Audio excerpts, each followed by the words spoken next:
see the whole board. Okay.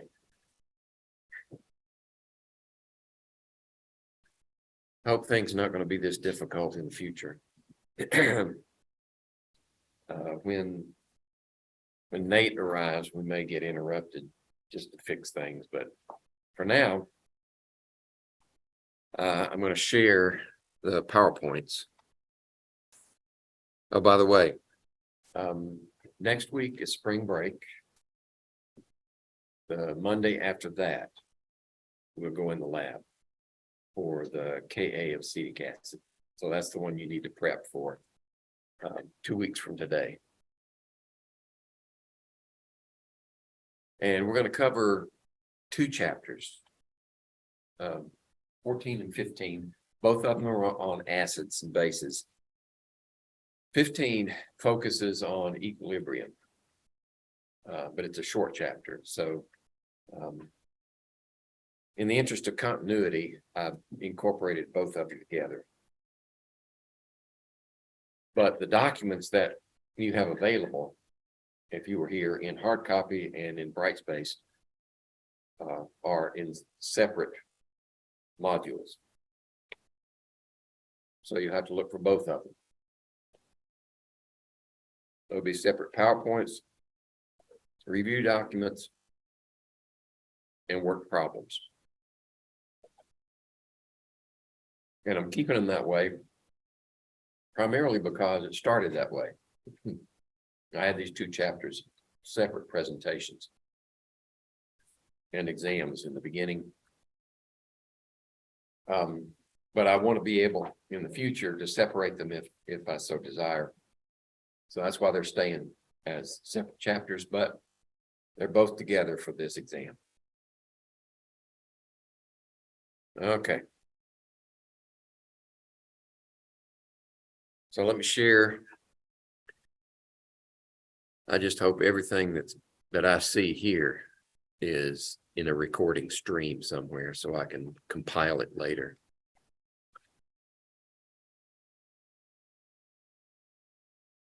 There we go. So now we have this screen shared, and I'm going to move some things here just a little bit so I can see what's going on. All right. Now, can you guys see the yellow arrow cursor moving around on the screen? It's kind of small on this screen, but it's big on my monitor. I can see it. Okay, excellent. In case I want to point at something, then I won't have to use the, in fact, the laser pointer won't do anybody any good because it's not being recorded. So I'll have to use the cursor if I want to point at something. All right, let's talk about acids and bases. Turn on. Okay, it's not moving.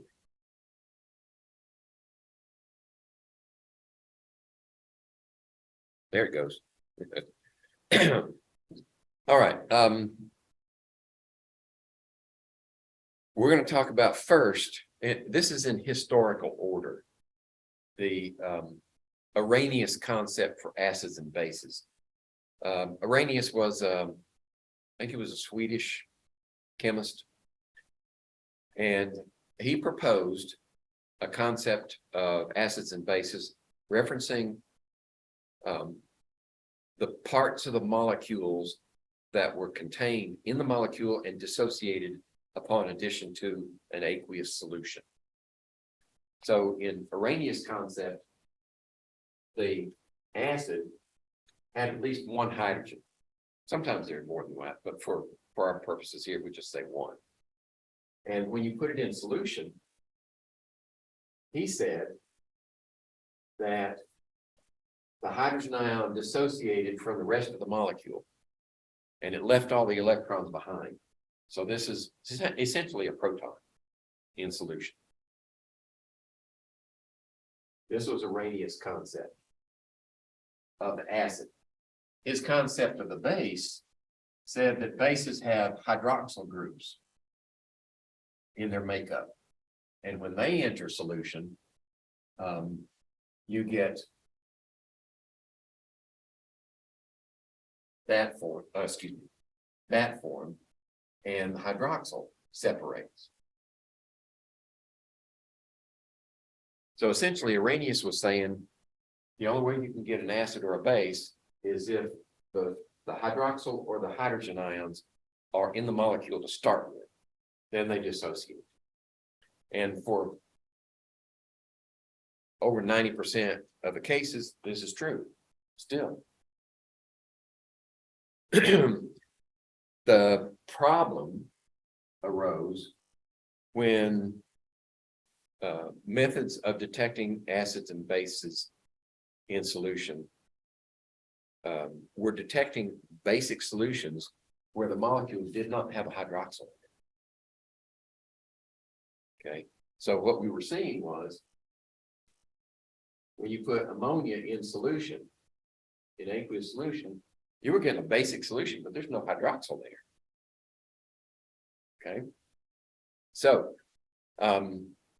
later, I can't remember the exact dates, but two scientists, Bronsted and Lowry, both proposed an alternate definition for acids and bases. They still said that acids produce these hydrogen ions, but instead of just saying dissociated hydrogen ions in solution, they said they transfer hydrogen ions to water molecules. So this is Arrhenius' concept. And Bronsted and Lowry said that water molecules are an integral part. They are a reactant in an acid-base environment. So they said that this acid, when you put it in solution, reacts with water. And I'm gonna go back and do that because these are all equilibrium situations. And the hydrogen ion transfers to the water molecule. Okay, so it makes a new. This is a polyatomic ion. It's a hydronium ion. And what's left over? That. Okay, so Bronsted and Lowry approached the problem as a donation problem or an acceptance problem. For bases, what they're saying is that I guess we could use this example. When this interacts with water,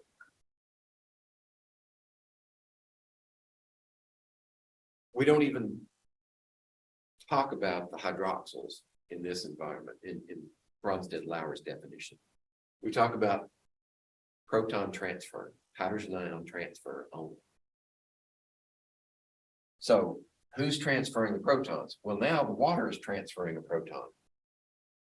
And the proton transfers from the water molecule over to this molecule and produces, again, that one plus that one plus that one. So if this proton transfers over here, it's going to attach to the hydroxyl and make another water molecule. And left behind is a hydroxyl. So that hydroxyl comes from this one right here. And of course, this part of the molecule is the same as before. Now, that may be confusing. And when you have hydroxyls, if the molecule does have a hydroxyl, the end result, the outcome of the reaction is the same, whether you do it this way or whether you do it like Arrhenius' definition. What it does do, though, is it makes available a way of accounting for basic properties of these types of molecules. So when we take ammonia in aqueous solution and it reacts with water, a proton transfers from water over here. And what you get is an ammonium ion, polyatomic ion. What's left is the hydroxyl. So that accounts for its basic nature, even though there's no hydroxyl there. It all has to do with the concept of independent dissociation versus reaction with water. Okay. So far, so good. All right. So here are just examples. And when let's focus on the Bronsted-Lowry definition. Let's clear the board.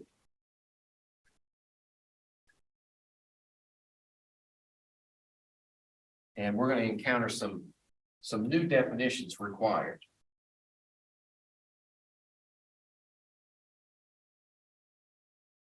I think I'll wait and now that works. That works. When we have this acid and it reacts with water, we set up an equilibrium situation and we transfer a proton from this, which is the acid. That makes this the base by the Bronsted-Lowry definition. This is a proton donor. This is a proton acceptor.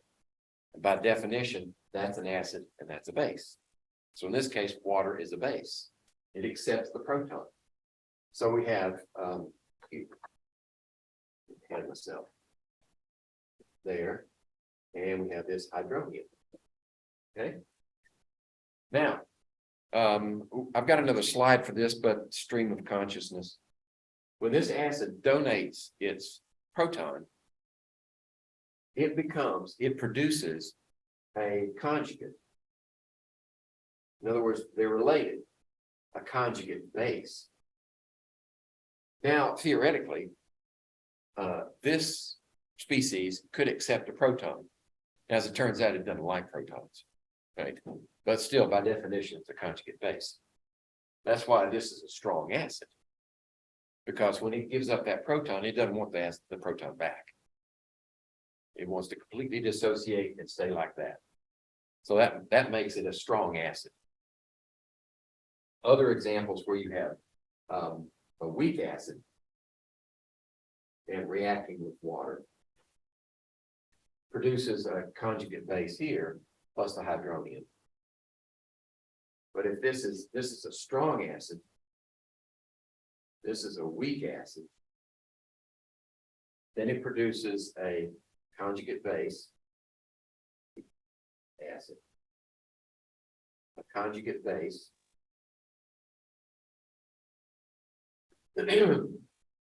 Now, if this is a weak acid, it doesn't like to give up that proton.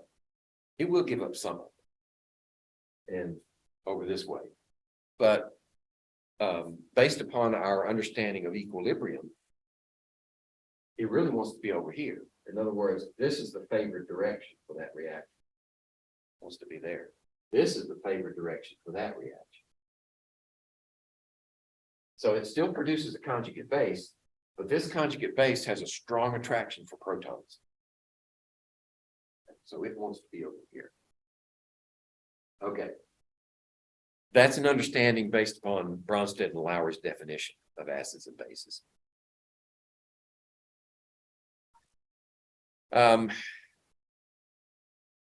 So this is a little animation. There's the blue molecule with hydrogens on it, and there's a tug of war between water and ammonia for one of its protons. So eventually, you get that proton spending more time on the ammonia to make the ammonium ion, and that produces a hydroxyl. So there's the basic character of that solution. The fact of the matter is, though, if you have pure water, right, and nothing else is in there, you get a reaction like this, right? A pure liquid. We set up an equilibrium where one of them is an acid, the other is a base. So we're gonna arbitrarily call that one an acid and this one a base, which means this one transfers a proton to that one, which makes this one plus this one. Okay. That's verified. It does happen. It doesn't go very far. I mean, it's mostly that direction. But you do get some over here. So what does that make this? If that's the acid and this is the, after it transfers a proton, it's a conjugate base. And that makes this the conjugate acid of that base. Okay.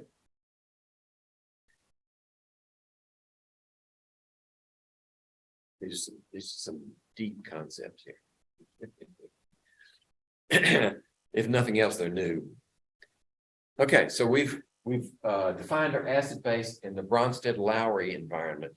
By their definition, acid base always produces a conjugate base and a conjugate acid. Okay. And I said before, strong acids tend to, the equilibrium lies far to the right. The hydrochloric acid gives up practically all of its protons to water. So the equilibrium is far to the right. Weak acid equilibrium is far to the left. Okay. Oh, by the way, when you have an acid reacting with water to make this plus the hydronium,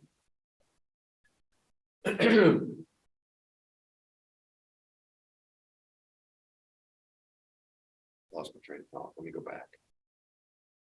See if it sparks it.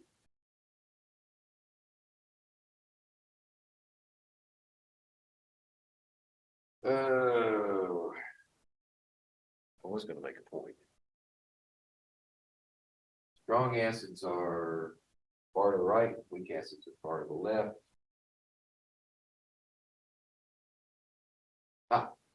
Okay, just occurred to me. If you have a strong acid here, it produces a weak conjugate base. And what we mean by that is the strong acid wants to give up its protons. The weak conjugate base doesn't want protons. All right, so they always go in those pairs. If we have a weak acid, then we have a strong conjugate base. Because it didn't want to give up a proton in the first place, and if this one can find a proton somewhere, it's going to take it. So that concept, strong makes weak, weak makes strong. And what we have here, we could say, this is a weak acid, makes a strong conjugate base. Or this is a weak base, it makes a strong conjugate acid. So what that means is once they get to this side, that's a strong conjugate base. It really wants a proton. And this is a strong conjugate acid. It really wants to give up a proton. So it wants to send that proton back here. That's why it spends all its time on that side, almost all. Okay. All right. We can write equations, equilibrium equations for any acid or any base. We're going to start with acids first. So what we have here is we have a concentration of acid because it's in solution. This is wait a minute. You guys didn't catch me. This is a pure liquid, right? So it doesn't enter into the expression. That one is a certain concentration, and this one's a certain concentration. Okay. So if we were to write an expression for the equilibrium here, we would have products And the coefficients are always one, because this happens one proton at a time. So if you have, well, I should qualify that. There may be cases where you have coefficients, but in this expression, we have no coefficients. It's simple, they're one. And then we have the hydronium and divided by acid. Okay, so that would be your acid dissociation constant expression for this generic. You would have the conjugate base, the hydronium ion concentration, and then the acid. And this works for, well, you can write it for strong acids, but it really doesn't have much meaning because this is so big and that's so small, it's essentially infinity. Right, so this expression for strong acids has very little meaning, very little use. It's best for weak acids. Okay, and this chart hopefully says the same thing that I just said. The Ka for strong acid is very large. In fact, it's almost infinity. Weak acids are small values, which is more useful for doing equilibrium calculations. Oh, they do make a point of right here, where the hydrogen ion concentration, and I might add that this can also be written, and very often is written like this.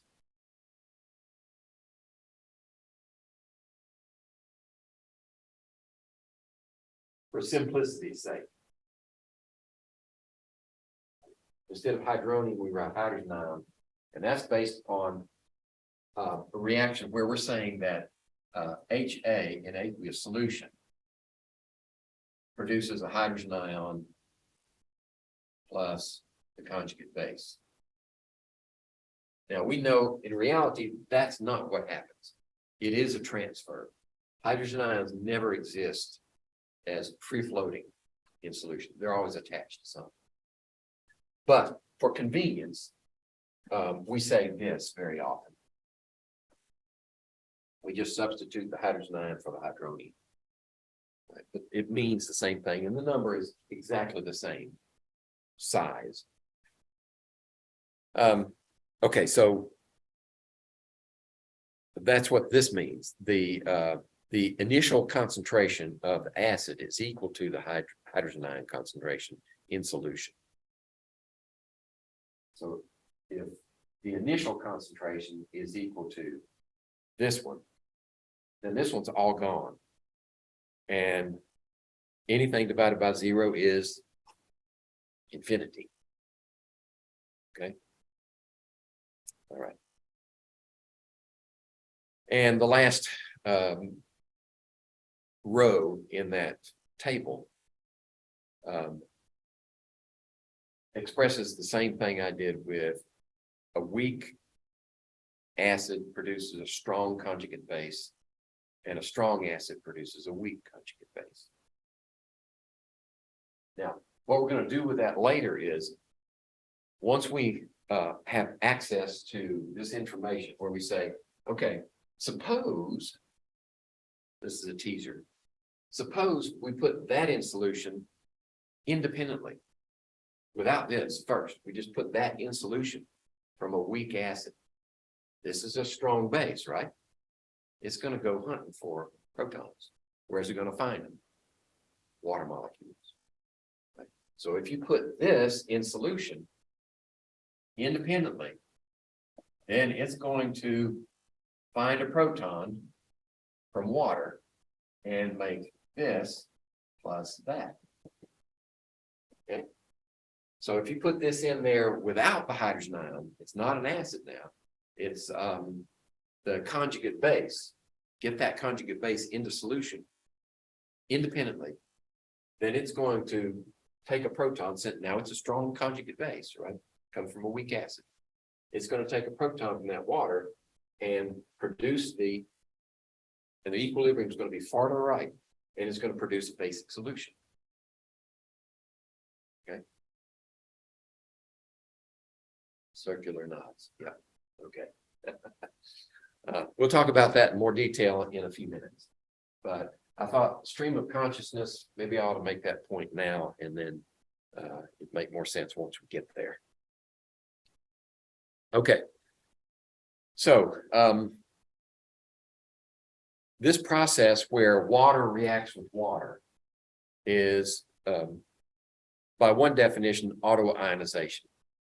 In other words, it does release one of these protons to another water molecule. But that can happen in any proton available molecule, like ammonia. If we have 100% ammonia, like you got any farmers in the family? One way to get nitrogen in the soil, nitrogen is an essential nutrient for plants. One way to get that nitrogen into the soil or access to the plants is by injecting anhydrous ammonia, that is 100% ammonia, into the soil. You don't want to do it right on top of your plants because they'll kill them. But you go down the middle of the road. And then what it does, well, when it's in the tank, it can undergo this reaction right here. One ammonia takes a hydrogen from the other ammonia, makes the ammonium ion, plus this other species, and amine, NH2. Once you get it injected into the soil, hopefully your soil is moist enough, it will react with the water, and I've erased it. It'll do this, let's see. Now it's gone. It'll react with water and extract a proton from the water and leave a hydroxyl behind. So the pH of that region where you inject it is going to go through the roof. Well, we haven't defined pH yet, have we? It's going to be very, very high pH. So high that it will kill anything, microbes included. But what happens is over time, it spreads out and dilutes in the soil moisture, and microbes reinvade, and roots from the plants can reinvade and do their magic with the ammonium ion that's there. And if you have the equipment, it's cheaper to do it that way too, rather than buying solid fertilizer and trying to spread that. And you get that ammonia, and you have to inject it into the ground. If you don't inject it, it goes, it's off like a gas. And that means all your equipment has to be stainless steel. So you either are a rich hobby farmer or you work for a corporation, a corporate farm. Anyway, this self-ionization of water here, we can express this as an equilibrium expression. And we give it a W because it's really special. This is what water does. Notice this is pure liquid, that's pure liquid, so they're not even part of the expression. Right? Concentration here doesn't change. What we're interested in is that over there. So we write the products, concentrations, and the hydrogen concentration. And that can also be simplified just like we did this one. We can write it like this.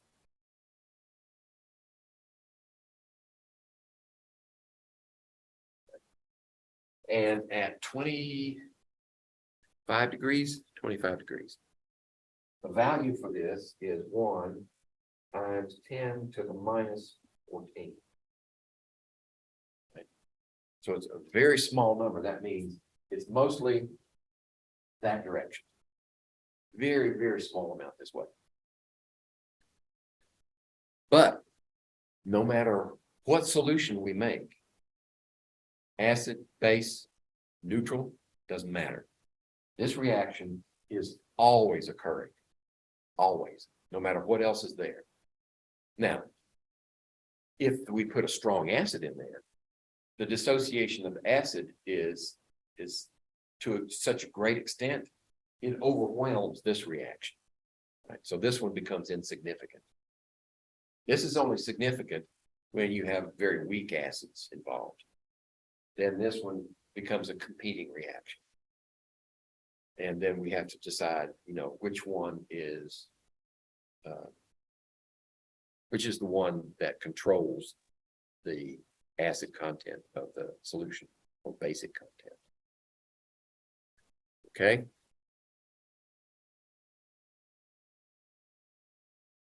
So there are three possible situations when we have pure water, right? And the reaction takes place. What do we got on this side? Well, we've got some hydroniums or some hydrogen ions, and we've got some hydroxyls. But they're exactly equal in concentration, aren't they? They have to be, because this one gave up a proton and this one accepted the proton. It's a 1-to-1 ratio. So these have to be equal concentrations. When that's the case, you have a neutral solution.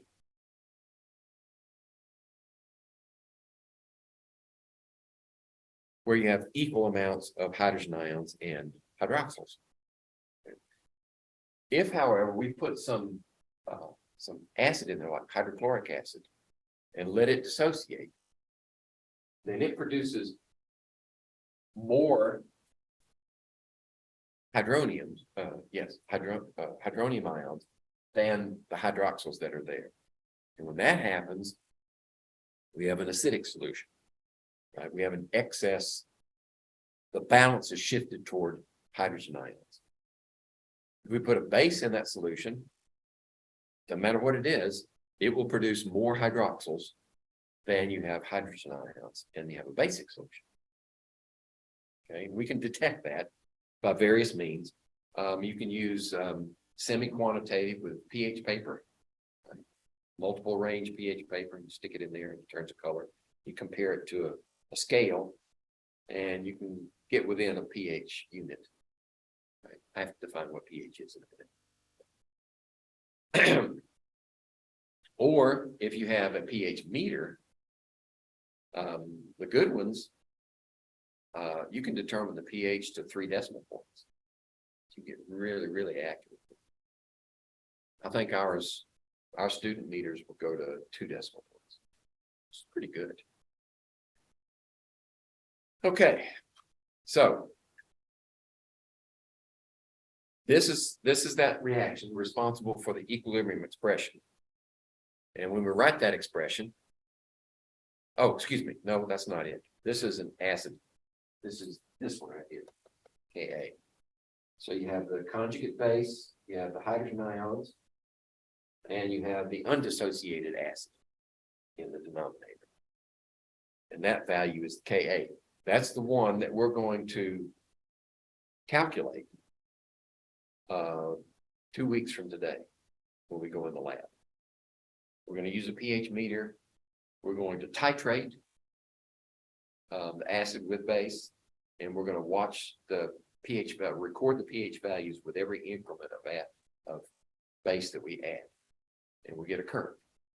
And sometime today, I'll show you that curve, and use that information to calculate the Ka for acetic acid, right? The acid responsible for vinegar. All right, so if the equilibrium lies to the right, the value of Ka is large. And if the equilibrium lies to the left, the Ka is small. The farther to the left, the weaker the acid. Okay. So let's check our concepts here. What can I erase? Erase that. I think I'll leave this one here. And I'll leave this one here. And I'll leave them all. If water is a better base than A minus, right? The conjugate base of an acid. If water is a better base, that is, if we're comparing this reaction with that reaction, and this conjugate base is stronger than this one. In other words, it will outcompete this one for protons. Okay, if that's the case, do products or reactants dominate at equilibrium for this reaction? Well, if this one is sucking up all the protons, this one can't get hold of protons, the reaction is shifted toward the right, toward the products. So now we're looking at competing reactions. This reaction in solution versus that reaction, which is always there. Okay, oops. Does this mean HA is a strong or a weak acid? Well, I can't say that means that this is a strong acid. Because we're saying this is a weak base. It's weaker than that base. Right? So it could still be a weak acid, but that means it has to be a stronger acid than this one. But whoever created this slide is saying that it's a strong acid. I would say it's a stronger acid than this one. Okay. Is the value of Ka greater or less than 1? Well, if the products are favored, then the Ka should be greater than 1. Much greater. This is just like equilibrium before when I discussed the relationship of the K value to 1. Right. When you get close to 1, then all bets are off because you've got multiple terms in here that can affect the value.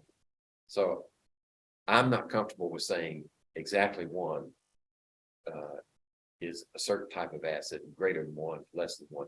If it's really, really less than 1, it's a weak acid, very weak. If it's much greater than 1, then it's a strong acid. But once you get close to 1, I'm not comfortable saying just simply that it's greater than 1.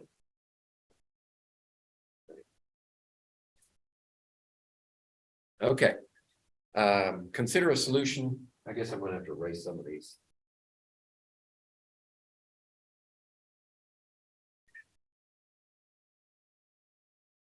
Before we started Zooming everything, and the only type of class we had was face-to-face, I'd have this board and that board to work on. Right? Wouldn't have to worry about recording. So I could just leave the stuff up there and just keep writing. But under the circumstances, I have to erase. Okay, order the following from strongest to weakest base. And let's see, I can't see the rest of it. Let me look. And okay, that's fine. Strongest to weakest base and explain. So we've got water as 1. And we've got A minus from a weak acid. A minus. Yeah, A minus. Well, so what does that mean for this one? If it's from a weak acid, this is a strong base. Correct? And Cl minus. Well, we know what that is. That's a weak base. Because it comes from a strong acid. Okay. So put these in order of strongest to weakest base. The strongest base, I think, is going to be this one. And then water is the next one, and then chloride is the last one. Oh, I guess this is explaining things. There we go. It agrees with me. That's good news. Okay, consider a solution of N. All right, here we go. All right, I gave you the teaser earlier. So I hope you were wondering, how do we get that conjugate base in solution without the acid attached to it? Well, instead of the hydrogen ion attached to it, we attach some other cation. In this case, sodium. We have this sodium attached to our conjugate base. So there, that's the counter ion. It goes straight into solution and produces sodium ions plus the conjugate base ion. Now, is there any danger of this going backwards? No. No danger. This is completely soluble. Remember, we talked about solubility. Was that last semester? I think it was last semester. All sodium salts are soluble. So this thing goes completely into solution. It goes all the way this way and none of that. So now you have these two in solution, and that's a spectator. It just sits there and watches things happen. But this one is a strong base. So what does it do? Well, it goes after water. Right? That's the only other source of protons in that solution is just water molecules. So what it does is it sets up an equilibrium with these two, right? And it produces this weak acid plus hydroxyl. Okay. And this reaction is favored in this direction because that is a strong base. It comes from a weak acid, that's a strong base. So the equilibrium will lie way to the right. Excuse me. From a weak acid, which way will the equilibrium lie? No, that's a mistake. I left it there for emphasis. It actually lies to the right. So the publisher created this slide set for me and I modified it. So rather than eliminate that wrong answer, I will make a point. Right. Okay. So it's known as a teaching moment. Okay. How about the value for KB? We talked about Ka. So KB, we have these reactants in these products. So we would write KB as HA concentration, hydroxyl ion concentration, and conjugate base concentration. This is a pure liquid. It's not part of the expression. So this would be the KB expression for that reaction. If we put this into solution without the hydrogen built in, but instead as a sodium salt, then we would get this expression for the KB of the conjugate base. So what does that mean then? If it wants to be part of the right, the KB should be large. That was wrong. Greater than 1, a lot greater than 1. Okay. Now, the temptation is to say to yourself, Ka and Kb are reciprocals of each other, but they're not, because they're entirely different reactions. So we have to figure out how are they related. They are related, right? And we're gonna do that in just a minute. Does this mean A minus is a strong or weak base? Well, it has to be a strong base. Based upon this expression, that value is very large. That makes A minus a strong base. Okay.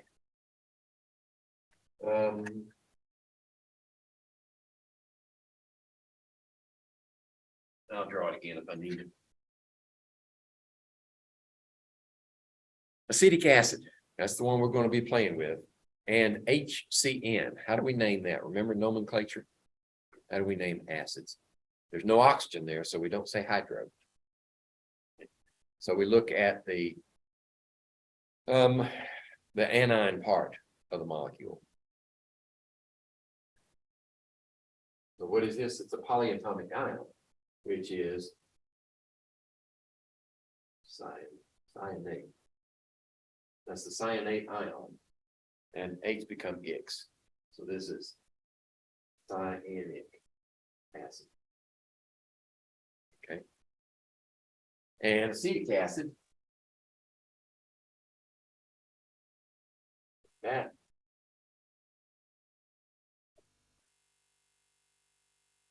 Oh, I'm sorry. What am I thinking of? There's no oxygen there, so we have to say hydro.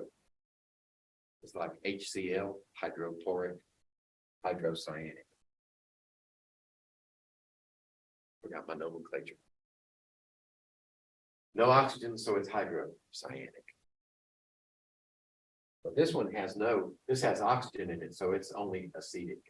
The acetate ion, H become X, acetic acid. Okay, now that we got them named, let's see what they want us to do with them.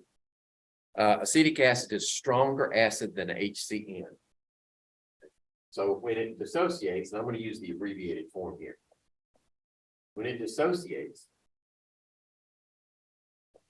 it makes that. When this one dissociates, it makes this. And what they're saying is that this is a stronger acid than that one. Okay. That means that this Ka, let's call it Ka1, and this Ka2 are related in such a way that this Ka1 is greater than Ka2. It's a stronger acid, so the Ka is bigger. It's further to the right. Okay, they're both weak acids, but relative to one another, this one is bigger than that one. Okay, now that we know that, they want us to arrange these bases from weakest to strongest. Okay, so we've got this one is there, this one is there, and we've got this one they want us to deal with, and we got this one. And they want us to arrange them from weakest to strongest base.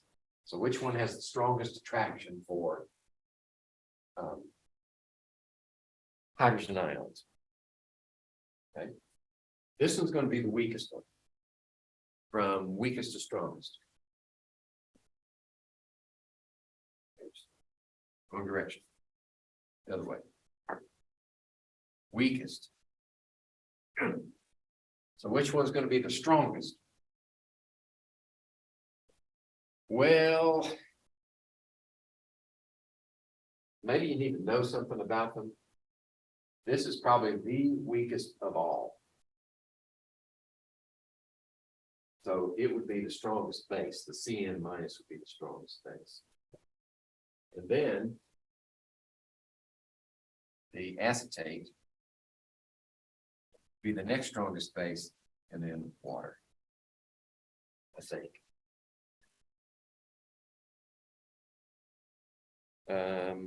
Oh, it's not going to work that one out for us. Oh, okay. Yeah, we're thinking about it. Okay. If we know that the Ka for this one is 1.8 times 10 to the minus 5. What's the Ka for this one? So tell us. 6.2 times 10 to the minus 10. Okay, I got those turned around a bit. Because the K for this one is 1 times 10 to the minus 14. All right, so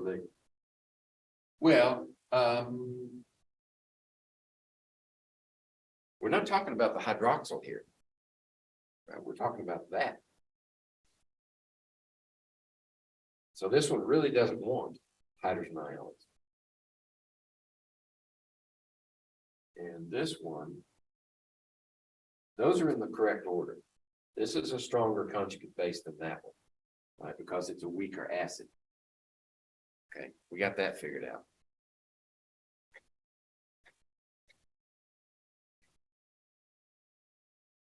I guess they agree with me.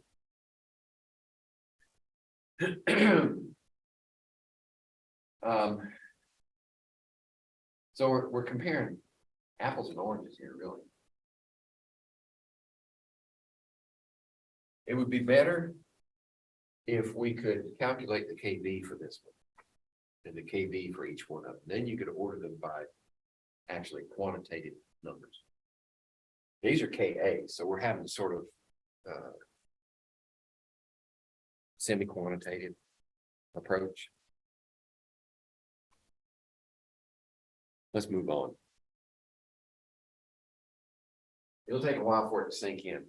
If it hadn't started to, it should eventually sink in.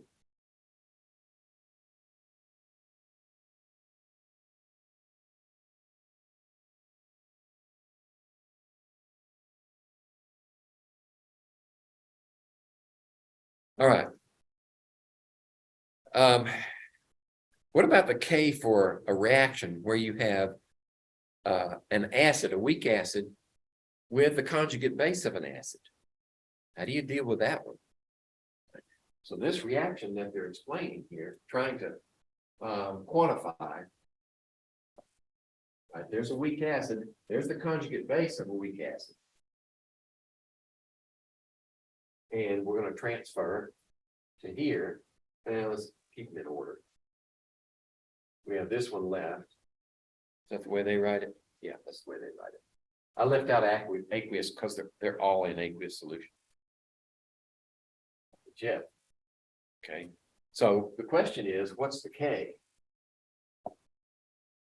Well, we're given values for the K for HCN is 6.2 times 10 minus 10. 10 minus 10. And the let's put it over here because that's the one they're defining.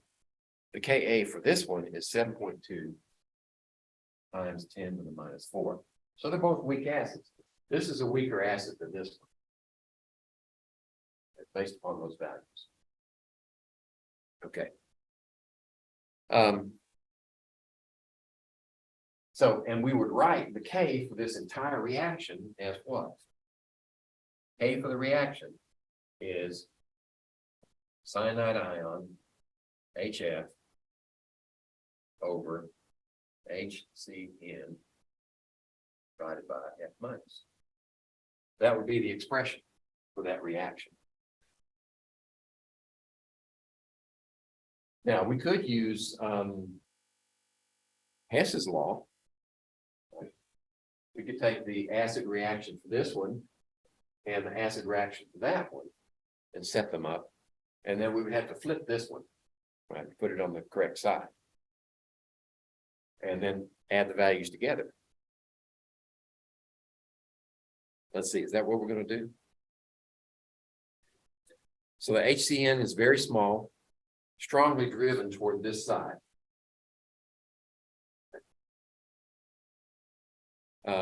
The Ka for HF is small, but it's strongly driven this side. If they're independent, that's what they're saying. We would want to be this side. So we actually have a competing reaction here. So that the Ka for HCN is much less than the Ka for HF. That's true. HCN wins. It wants to be this way. Right. So what we're saying is that on a semi-quantitative approach, the reaction wants to be this way, which puts it down here as less than 1, based upon their definition. So the overall reaction should be much less than 1. And like I said before, we can actually calculate what this is if we use Hess's law. We just write out the expression for HCN dissociation and HF dissociation. Take this one and flip it, which changes this one to what? What do we do with K's when we flip them? Invert. We take the inverse, right? Because now the products are in the denominator and the reactants are in the numerator. Just flipped it. So we could do that if we had time. But we're going to go ahead and relate KAs and KBs. Right? Like I said before, KA and KB are not reciprocals of one another. We have to get at them in a different fashion. So the expression for the acid dissociation is that first one. And we write the expression this way, just like that. Then the expression for the KB is where we have that independent conjugate base reacting with water. And its expression is this one, just like I wrote before. So that's nothing new at this point. So what if we do add those expressions together? What do we get? Right, okay, the HAs cancel. We're using Hess's law here. Add them together. Right? The A minuses cancel. And what are we left with? We're left with water equals H plus plus OH minus. Okay, so when you add these two reactions, the acid and base reaction together, you get the water dissociation reaction. Okay. And how do we get to the overall K for that reaction? Okay. You multiply the Ks. When Hess's law says, when you add those together, you multiply Ka times Kb to get the overall reaction, K. But we already know what the K is because we've got the reaction, water dissociates to protons and hydroxyls. So that Ka times Kb equals Kw. Okay. So there's our relationship. Ka times Kb equals Kw. So anytime we know a K, and assuming this is at 25 degrees, and that's equal to 1 times 10 to the minus 14. So anytime you know a K, you divide it into this number and you get the KB. Or if you know the KB, divide it into that number and you get the Ka. Okay, so now we know how to relate them.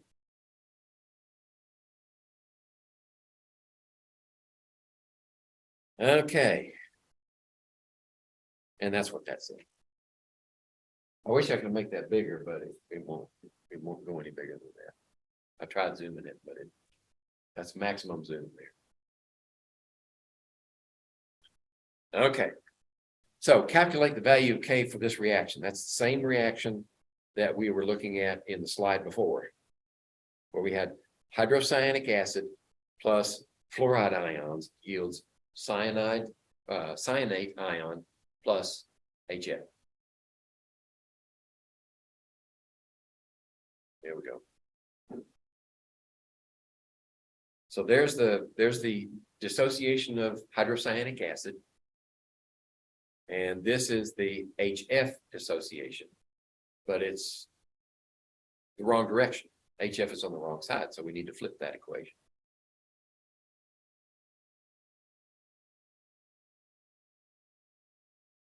Okay, so there are the Ks for those two acid dissociations. We haven't flipped it yet.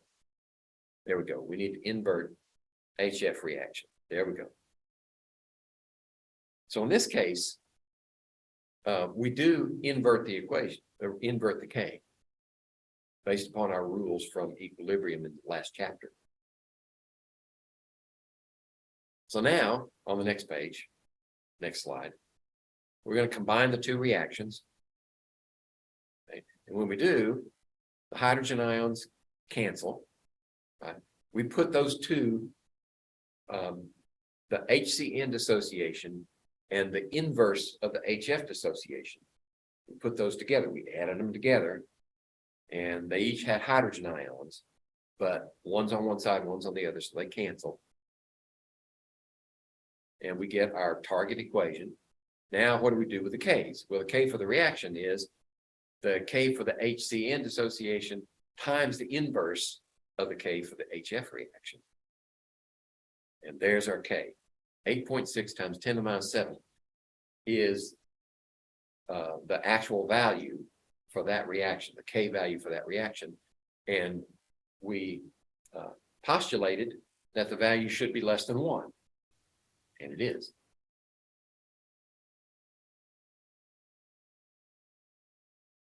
Okay, now for pH. I mentioned it earlier. And you may have been exposed to pH at some point in the past if you had a little chemistry here or there, or you had one of the life sciences, they always introduce pH at some point. pH is a mathematical transformation of hydrogen ion concentration. It was developed by, I think it was Swedish chemist called Sorensen. He was tired of expressing acidities in terms of scientific notation, hydrogen ion concentrations. It was just, the numbers were just too unwieldy.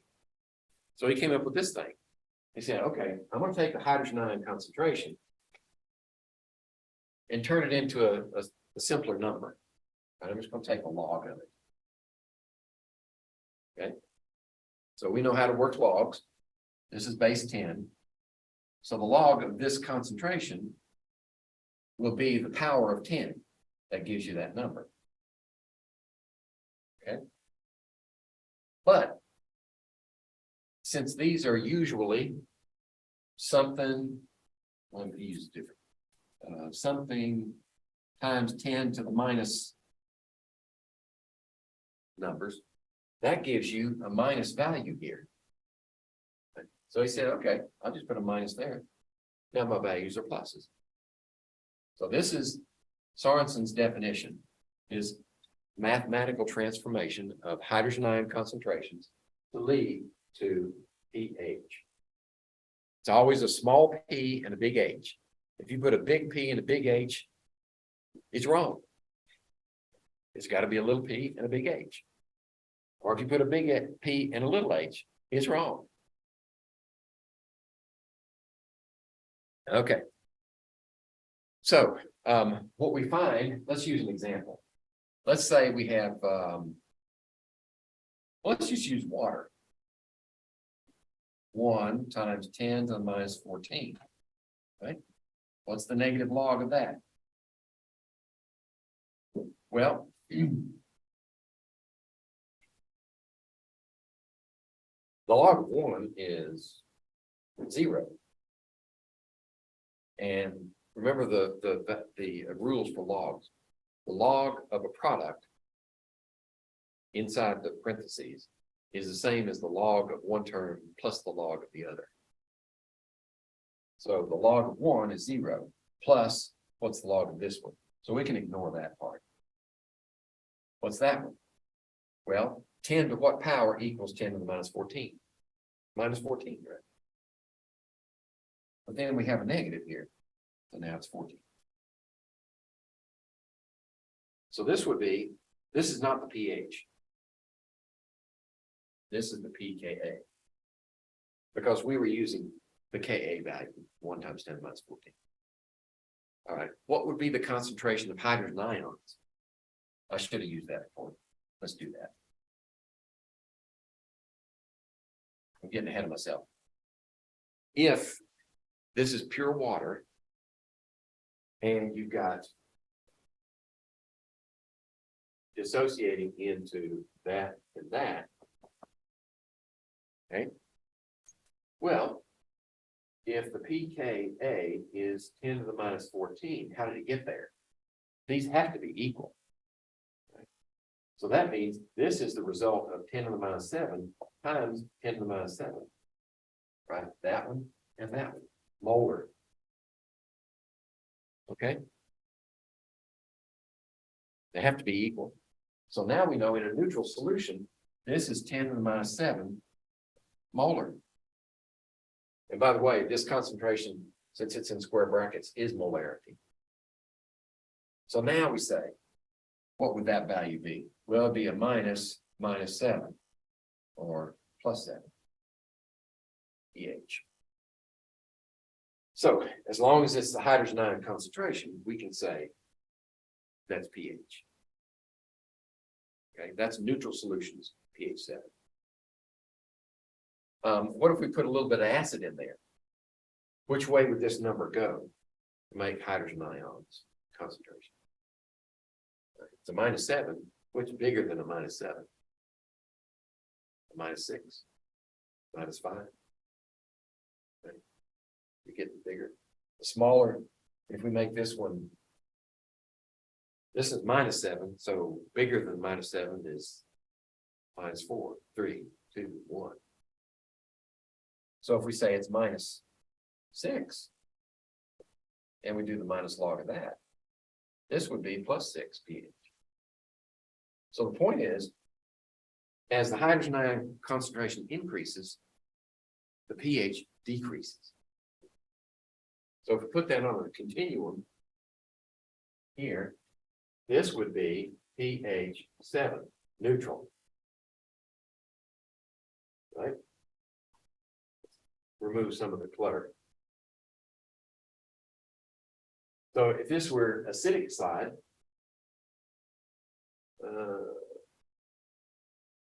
well, let's do, yeah, that's okay.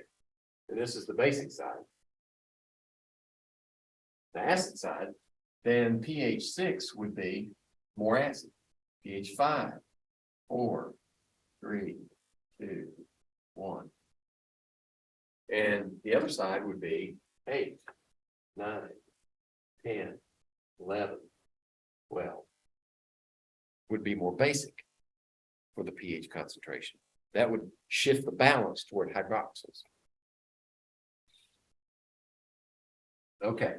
Notice also that since this is a logarithmic scale, the hydrogen ion concentration from here to here is 10 times increase. The logarithmic scale. This one is 10 times bigger than that one. This one's 10 times bigger than that one. So if we go from here to here to here, the increase is 100 times. Okay. But it's a more convenient way to express hydrogen ion concentration. While we're at it, what if, let's erase that one. What if instead of hydrogen ions here, we put hydroxyls? It's just a mathematical transformation. And this would be the OH. Okay. And you could put a value in here and calculate it. So the POH, let's say 10 to the minus 6, right? A greater hydroxyl ion concentration than neutrality. Neutrality would be 7, POH would be 7, just like pH would be 7. So if we make it bigger, OH is here, the POH now is 6. Okay. Which means this is a pH scale here. It's moving toward the basic side, right? So it would be here. POH would be 6. Okay, so what that tells you is that the pH and the POH always add together to make what?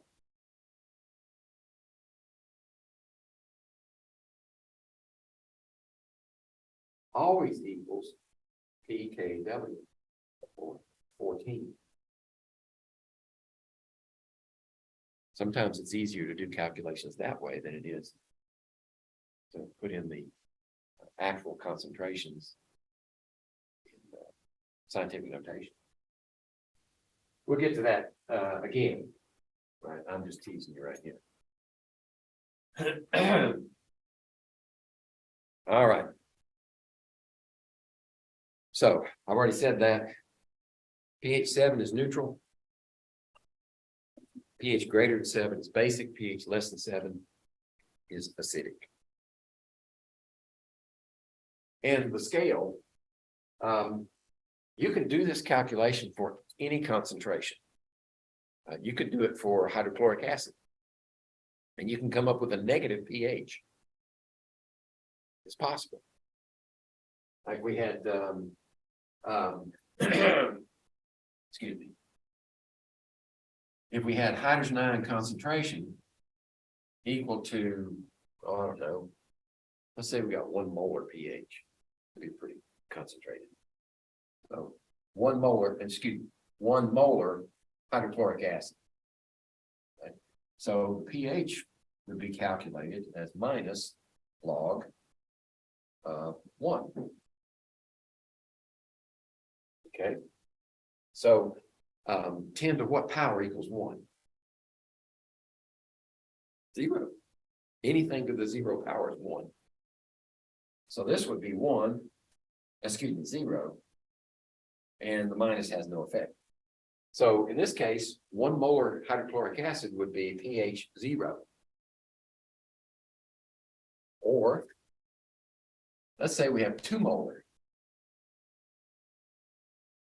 hydrochloric. 10 to what power equals 2?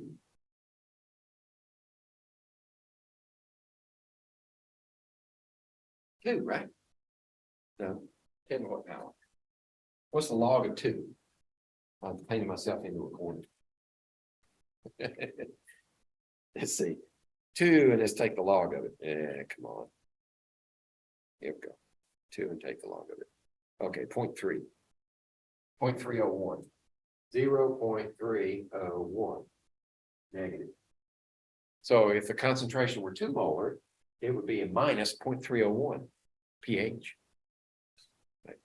It's just a mathematical transformation. As a practical matter, though, we usually don't determine pHs for strong acids. You can. I'm not saying you can't, but we generally don't do it. We try to stick between 1 and 12. Okay. All right. These are some pHs that are kind of hard to read for common materials. Right. 1 molar sodium hydroxide is 14 pH, so it's very basic.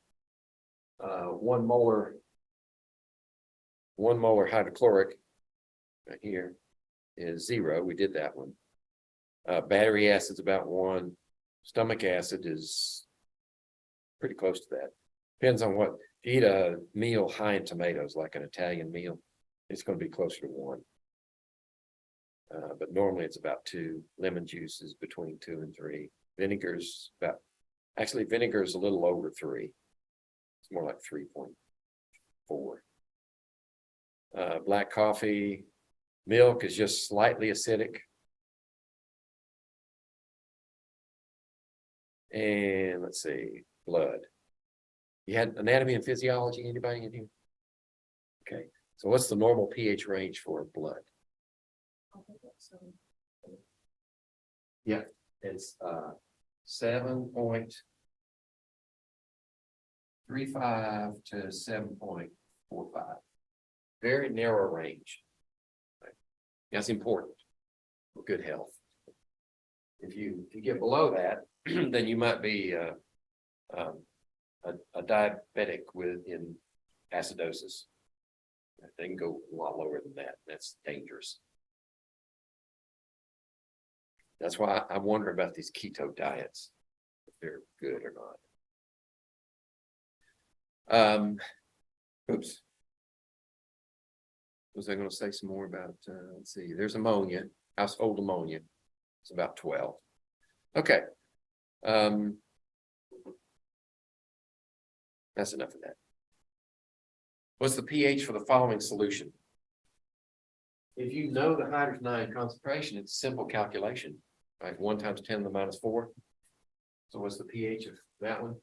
So A, pH equals minus log 1 times 10 to the minus 4, right? Which should be equal to 4. Okay. That's easy when this coefficient is 1. If it's not 1, then you got to do the log thing. How about 0.040 molar OH? So if we have OH concentration of 0.040 molar, you get 2 choices. You can convert it to hydrogen ions and then do it. We'll do it that way first. So what's the relationship? Well, hydrogen ions times hydroxyl ion equals 1 times 10 to the minus 14, correct? Because that's the expression for Kw. Okay. So if we plug in this one, 0.040, then we have to divide this one into that one, and that'll give us hydrogen ion concentration. Let's do that. Let's see. Exponent 15, and then divide by 0.04. So that's 2.5 times 10 to the minus 13 is hydrogen ion concentration. So the pH is the negative log of that. So I just hit the log button and change the sign. 12.6. Okay. So there's the first pH and there's the second pH.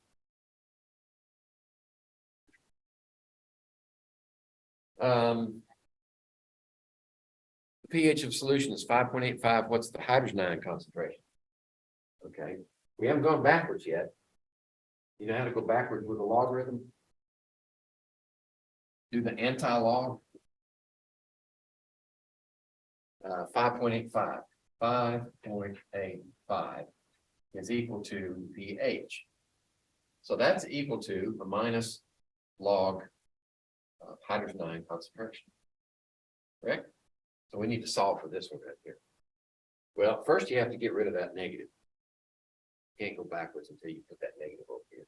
So minus 5.85 equals the log of hydrogen ion concentration. So 10 to this power is equal to that. That's what logs mean. Right? The base to that power is this value. That's known as the anti-log. You take the anti-log, when you see an expression like that, the anti-log of the negative of this value is the value of hydrogen ion concentration.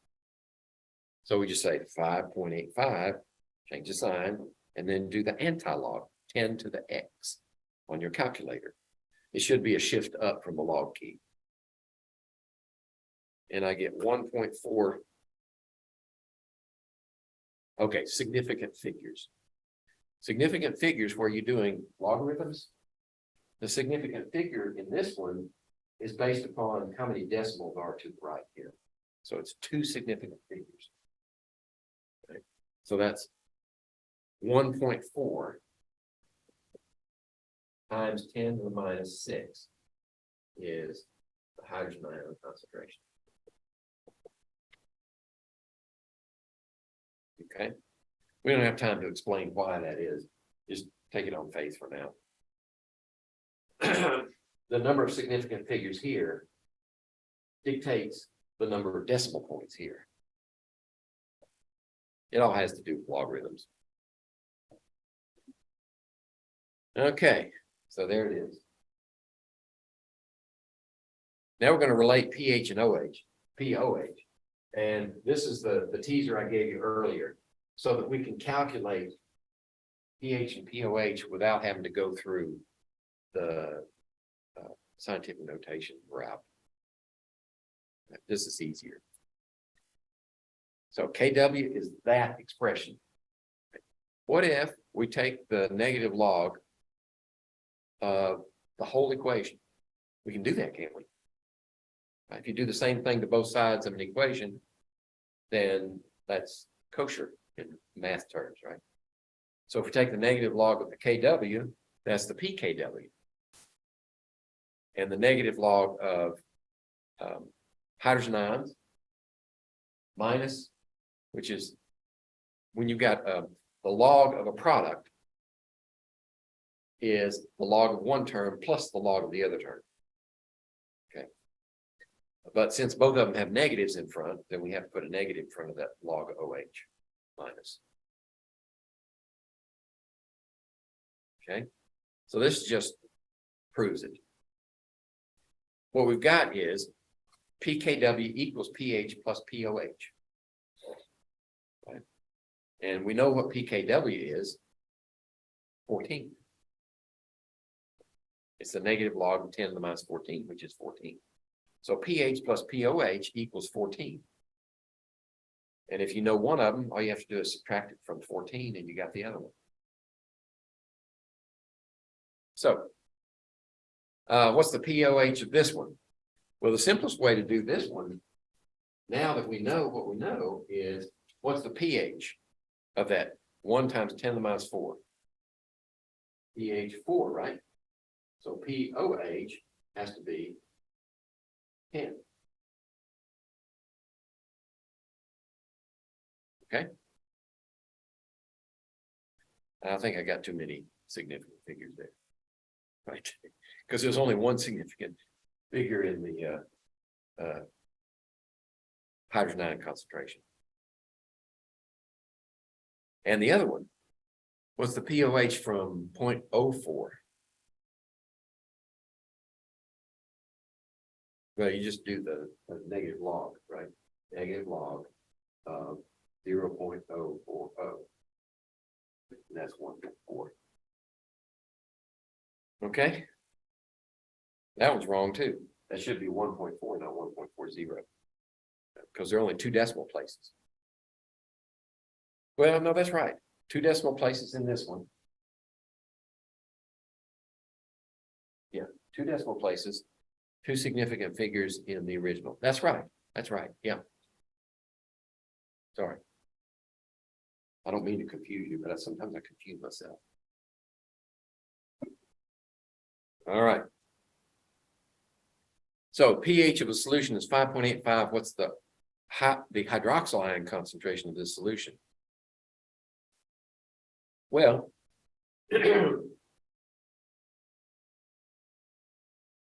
the pH is 5.85, 14 minus 5.85 equals what? 5 and 1 and then 8, right? Yeah, 8.15. This is pH. This is POH. Now we know that the negative log of the hydroxyl ion concentration is equal to 8.15. So what we need is 10 to the minus 8.15. And that should give us the hydroxyl ion concentration.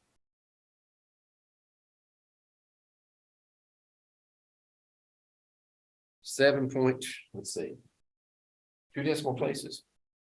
7.1 times 10 to the minus 9. Forward is the hydroxyl ion concentration.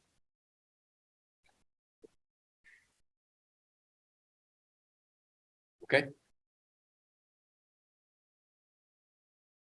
Okay, when we have acid-base problems,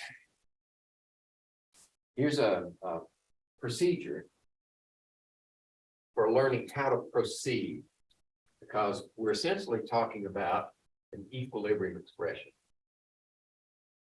And we're going to be using ice tables again.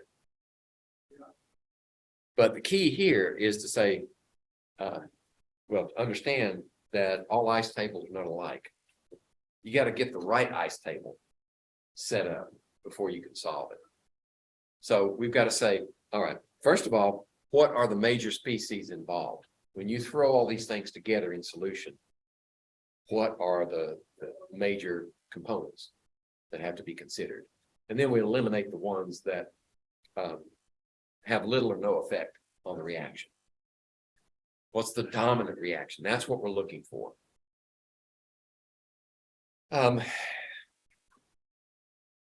So then you want to ask yourself, well, is this dominant reaction one that's going to go to completion? Right? Or is it going to establish an equilibrium somewhere? Just a heads up, sometimes you want to go for the dominant reaction that goes all the way to one end and then work your way backwards to equilibrium. That works best sometimes. I'll point it out when we get there. Then you set up reactions for all the major species and eliminate those reactions that have no effect on the pH. And then you can solve for the pH. That's a generic process for solving acid-base equilibrium problems.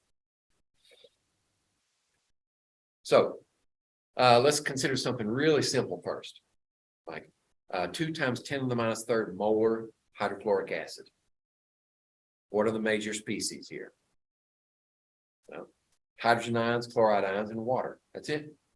Because we know that HCl is a strong acid. There's not going to be any HCl left. It's all hydrogen ions, chloride ions, and water. So what's the pH? Well, the pH, since there are no other competing reactions there, and the reaction of water with itself is such a minor component, right? It's a very, very weak acid reaction.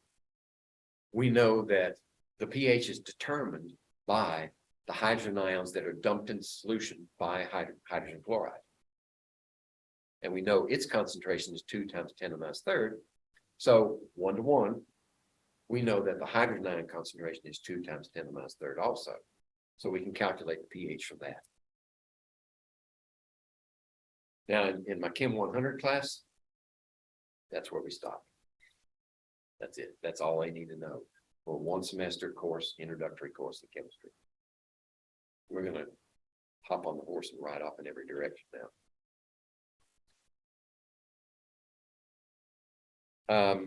So here we have a situation where we have a pH of 1.5 times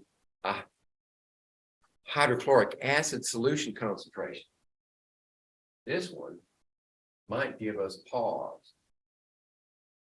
Molar HCl.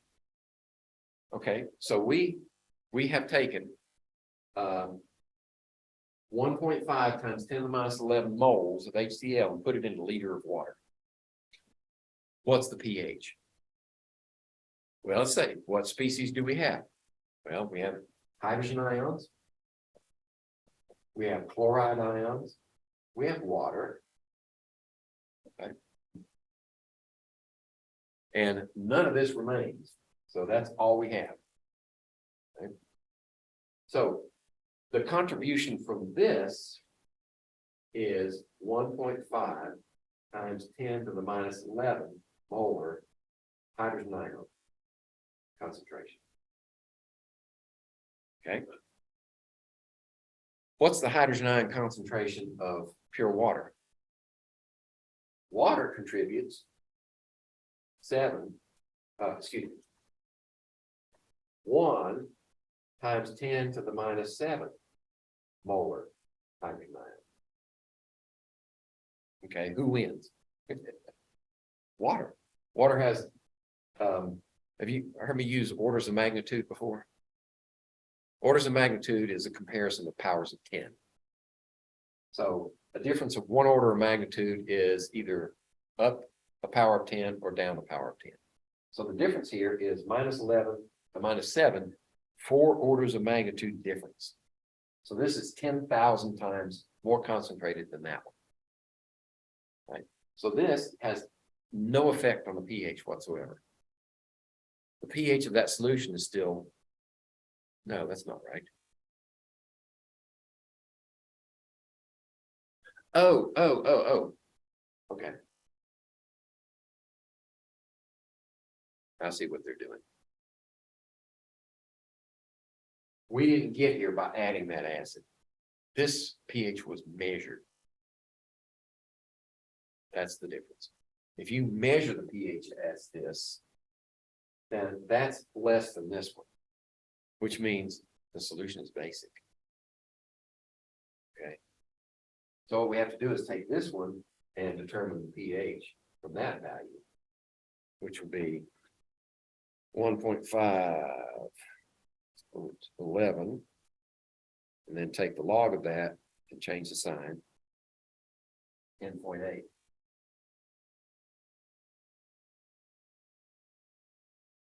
Okay. They kind of blew my argument out of the water.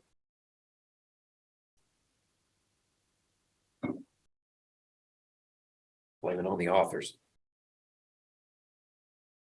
Okay.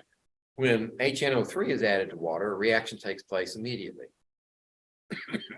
HNO3 is a strong acid. So it's going to be that way. All the way to the right. Why is this reaction not likely? Well, because a strong acid makes a weak base. NO3 minus is the weak conjugate base of HNO3. So you're not going to get a return reaction where NO3 minus takes a proton from water. That will not happen. So what reaction controls the pH?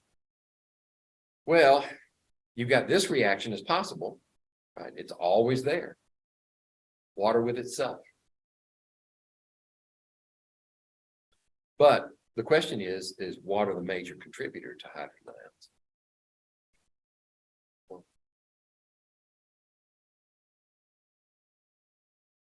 No. The short answer is no, it's not. The major contributor in this case is HNO3. And if we're given a concentration of 1.5 times 10 to the minus 2 molar for HNO3, that's much, much higher than hydrogen ions from the, let's see, there's a word for it. Amphoteric reaction.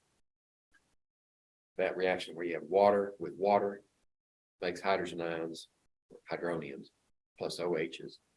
That's amphoteric because water can either go as an acid or a base, either way. Ampho is the Greek prefix meaning both. So this self-ionization of water only produces 10 to the minus 7th molar hydrogen ions, right? But we've added enough HNO3 to give us 10 to the minus 2 molar solution. So that's the one that controls the pH. Right? No HNO3 remains. So we just simply calculate the pH from 1.5 times 10 to the minus 2, and we get 1.82. So this is extremely acidic. It's stomach acid territory.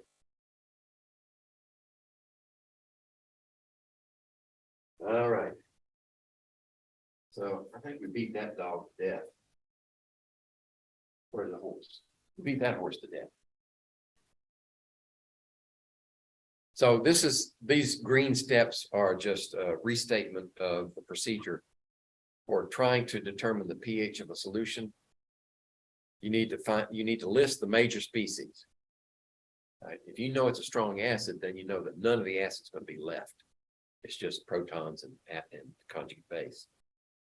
But if not, if it's a weak acid, then you've got to consider the undissociated acid also. Choose the species that can produce hydrogen ions and write a balanced equation for the reactions that produces hydrogen ions. Right. Then you make a comparison of those reactions and see which one is dominant. That's basically the steps. Then you can go to the ice table. If you've got a situation where an equilibrium can be set up, then an ice table is valid. And you use the reaction that is dominant. Once you've determined the dominant reaction, then you can write a balanced equation for the dominant reaction and set up your ice table. So you need initial amounts, changes, and then final equilibrium amounts. And solve for X. And if you can make X equal to the hydrogen ion concentration, or if it's a reaction where you have hydroxyls rather than hydrogen ions. That's possible. Then set up your X so it's either hydrogen ions or hydroxyls. Then it's much easier to determine the pH once you know those values. If at all possible, do it that way.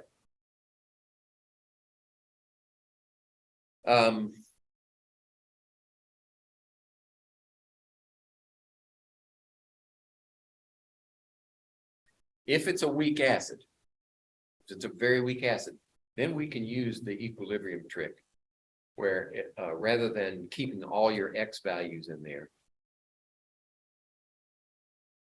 Are we leaving? Oh, you can't stick around for lab? Okay. Yeah. Well, we're having a lecture through lab. Yeah. If you can't stay, then I'll keep talking. And hopefully it's recorded. This is the first time I've done it this way. So I'm not sure how many streams I'm going to get, recorded streams.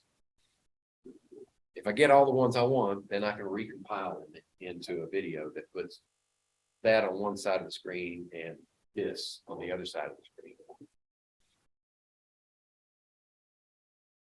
Okay, so that trick where you have the expression where X is subtracted from something, if it's a weak acid and that something is the initial concentration of the acid that you put in solution, then the X is going to be very small.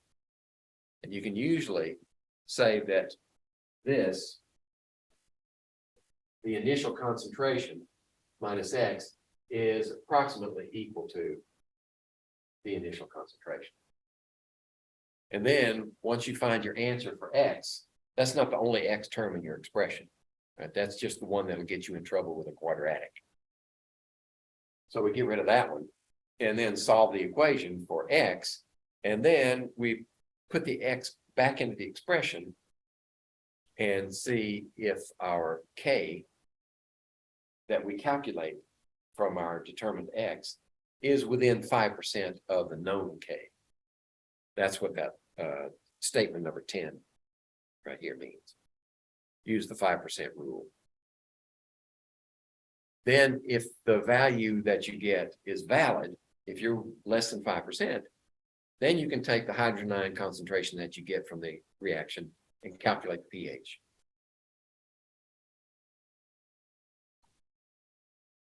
Okay. So let's see if we got an example here we can do. Consider a 0.8 molar aqueous solution of a weak acid HCN. What are the major species? Okay. This is a weak acid. So we are going to have some HCN in solution. And we'll have water. Those are the major species. The minor species would be hydrogen ions and cyanide ions. But the major species are HCN and H2O. Now we need to set up competing equations. Oh, here's a question. Why are hydrogen ions and cyanide ions not major species? Because it's a weak acid. They're not major species. Doesn't mean they're not important. It's just, for our purposes, they're not major species. So we're considering the competing reactions of HCN dissociation, right here, versus the self-ionization of water. And notice that the Ka for HCN is much, much greater. It's four orders of magnitude greater than water. So this is the dominant reaction right here.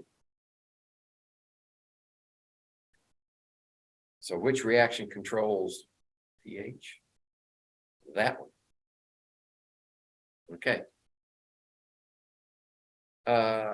Oh, this gets me every time. I get ready to build an ice table and do the calculation, and they say, okay, we answered the question, let's move on. So we're going to take another example. In this one, the pH of what's the pH of a solution of 1/2 molar solution of HF? And the Ka for HF is 10 to the minus 4. So we do a similar comparison, right? It's a weak acid, so the major species are only going to be HF and H2O. So we write the equations and we find that HF is the controlling reaction for pH. Because it's 10 orders of magnitude larger. The Ka is 10 orders of magnitude larger than the Kw. So that one is the controlling reaction, that first one. Right. Now we set up our table. So we have HF plus water yields hydronium plus F minus. The initial concentration we're given is 0.5 molar for HF. Should I put this one on the board? It's right there. So notice that the initial concentration of HF is here. And we're saying that the hydrogen ion and the F minus ions are essentially zero. They're not exactly zero, but they're so low that it doesn't matter, right? Because we could get some of this beginning hydronium ion concentration from water. But it's 10 orders of magnitude lower in concentration, so it's insignificant. So what's the change? Well, we know which way the reaction is going to go. The reaction is going to go, let's see, the reaction is going to go to the right. So that means we're going to lose a certain amount here and gain the same amount here and here. So we bring them down. Equilibrium is X here, and 0.5 minus X here. And the Ka is this value. All right. So let's set up our equation. Right. So there's our Ka for HF. Right. Products over reactants equals 7.2 times 10 to the minus 4. Now we're going to fill in the values. Right. So this one's X, and this one's 0.5 minus X. We know that the reaction goes so little to the right. I mean, even though it outcompetes water dissociation, it's still a very small number, 10 to the minus 4. X is going to be extremely small. So we're going to estimate that X times X over 0.5 is essentially equal to 7.2 times 10 to the minus 4. Okay. That makes it easier to solve. We don't have to solve a quadratic to do this one.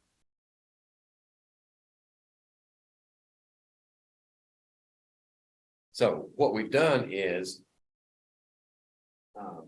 let me break it down. We ended up with this one over 0.05, 0.5, excuse me, 0.5. 0.5 is equal to 7.2 times 10 to the minus 4. Then we take this one, multiply times that one, and then take the square root of everything, because that's X squared. And that's where that 1.897 times 10 to the minus 2 came from. That is the concentration of hydrogen ions in solution. And then we calculate the pH, right? The negative log of that value equals 1.72. Now, what we didn't do was the 5% rule. Are they going to do that? Yes. Okay, so we're going to calculate and do the 5% rule. So how is that done? Well, we take the original expression right here, and we substitute the value that we got for X, right? 1.897 times 10 to the minus 2. So we put it in there for X, there for X, and there for X. And this calculates the Ka based upon our results. And we compare that Ka to the accepted value of Ka and see, is it within 5%? Right? So you know how to do that. You take the calculated value minus the accepted divided by the accepted times 100. And it's 3.9%. So our value is 3.9% high, but it's within 5%. So we're gonna accept that value. Now, if you wanted to, you could go back in and do the same calculation as we did before, on the previous page, right here. So we set up this calculation right here. And before you do that estimate, plug in this value right here. Plug in that value right here and solve for X again. That's called iteration. And your X value should be closer to the real value and give you, if you do the calculation again for difference, you should get much, much less than 3.9%, less than 1%. So that's the iterative process. Okay. But for our purposes here, we're within 5%, we're going to accept the value. Okay. Now here's another concept. We've talked about dissociation or ionization of an acid. And we've got this other term called percent dissociation. And it's simply the molar concentration of the dissociated product divided by the initial concentration times 100. That's percent dissociation. So for a given weak acid, what we notice is that the percent dissociation increases as the acid becomes more dilute. Now that probably sounds funny, right? But again, we're relating the dissociation here to the initial concentration. So if we decrease the initial concentration, then this value increases relative to that. It's not an absolute value of increase. You still get a lower amount dissociated, but by comparing it to the initial amount, it's a higher percentage. Okay, that's usually where students get confused. But what we have is for weak acids, as you decrease the concentration, the percent dissociation goes up. Now, what are we going to do with that? Well, let's say we're given this information. We have an 8 molar formic acid solution, HCHO2. HCHO2, formic acid. This is the carboxylic acid, the simplest carboxylic acid, and the acid that's partly responsible for the pain of a fire ant bite. Right? That's why it's called formic acid. Form is derived from the Latin for ant. So formic acid is derived from ants. That's where it was isolated. I don't know if it's first, but the name stuck. So, and if you've never been bitten by a fire ant, don't go looking for them. Okay, because they never bite one at a time. They always, when you disturb a fire ant mound, they won't tell you they're there until your leg is covered in them. And then one of them has this little bugle. He blows the horn and they all bite at once. And that's when you come out of your pants and run across the field.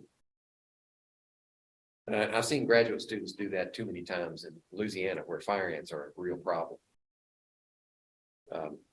We warn them, right? They come from other states, north usually, and they come down to Louisiana to go to graduate school, and we get them out in the field to set up their experiments, and they say, watch out, see that big mound over there? It's like this high. Don't mess with it, right? Stay clear of that until we get a chance to kill him. But they get wrapped up in their work, and they back into one, bump it. And next thing you know, that graduate student is running across the field in their shorts. But they only do it once. After that, they learn. Anyway, this acid is a weak acid, and it produces this and this. Excuse me. HO2. Nice. Okay. So we've skipped the steps where we decide, all right, what is the what are the major components here? Well, it doesn't tell us it's a weak acid, but take my word, it's a weak acid. But it's still not as weak as water. So this is the controlling reaction. So we have an ice table we set up with 8 molar here. And this is essentially 0 and 0. So the change is going to be minus X here, plus X here, plus X here.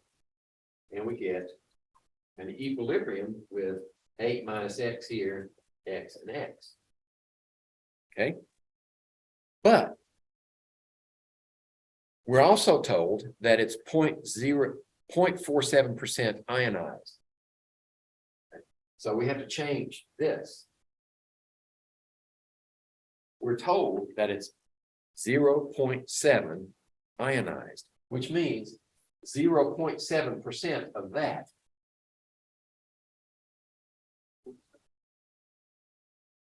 yeah, 0.47% would be in decimal value, 0.47% is the same as multiplying by 0.0047.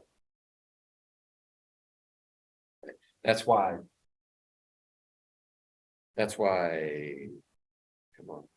That's why this one is 0.0047. That's the decimal equivalent of percentage.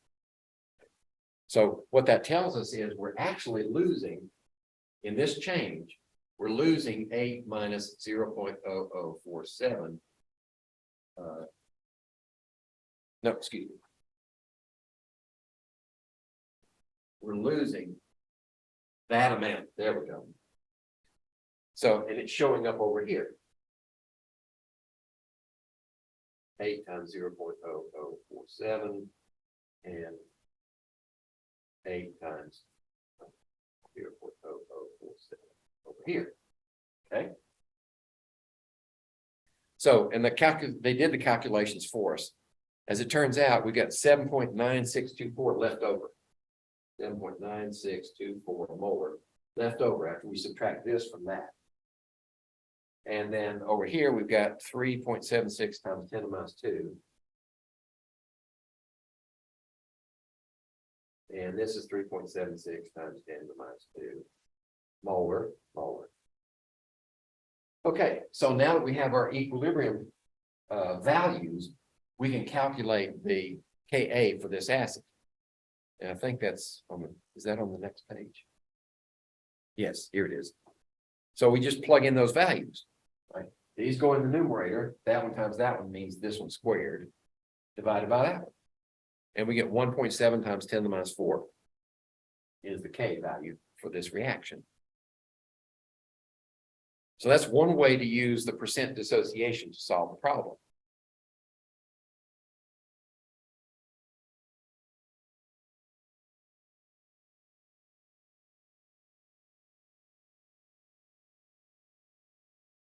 Okay, calculate the pH of an 8 molar solution of formic acid. Use the data from the previous slide to help you solve the problem. Well, what did we calculate? Well, we had the acid and then its dissociation products, and one of those was hydrogen ion. And we determined that the hydrogen ion concentration was 3.76 times 10 to the minus 2. So if we're going to calculate the pH, all we need is the negative. And that turns out to be 1.42. That's pretty low, even for a weak acid, because it's 8 molar, right? It's very concentrated. So the pH is still going to be low, even though it's a weak acid. That's a point that sometimes gets lost in the discussion. For instance, acetic acid, 6%. No, 5%, excuse me. 5% by mass of acetic acid is vinegar. Right? Everybody knows you can taste vinegar and it won't hurt you. But in the laboratory setting, we often use 100% acetic acid. It's called glacial acetic acid.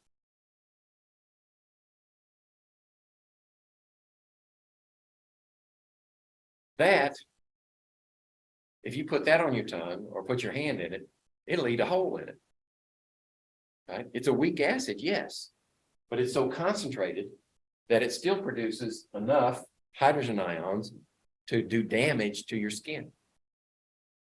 Whether it's on your hand, in your eyes, on your tongue, whatever.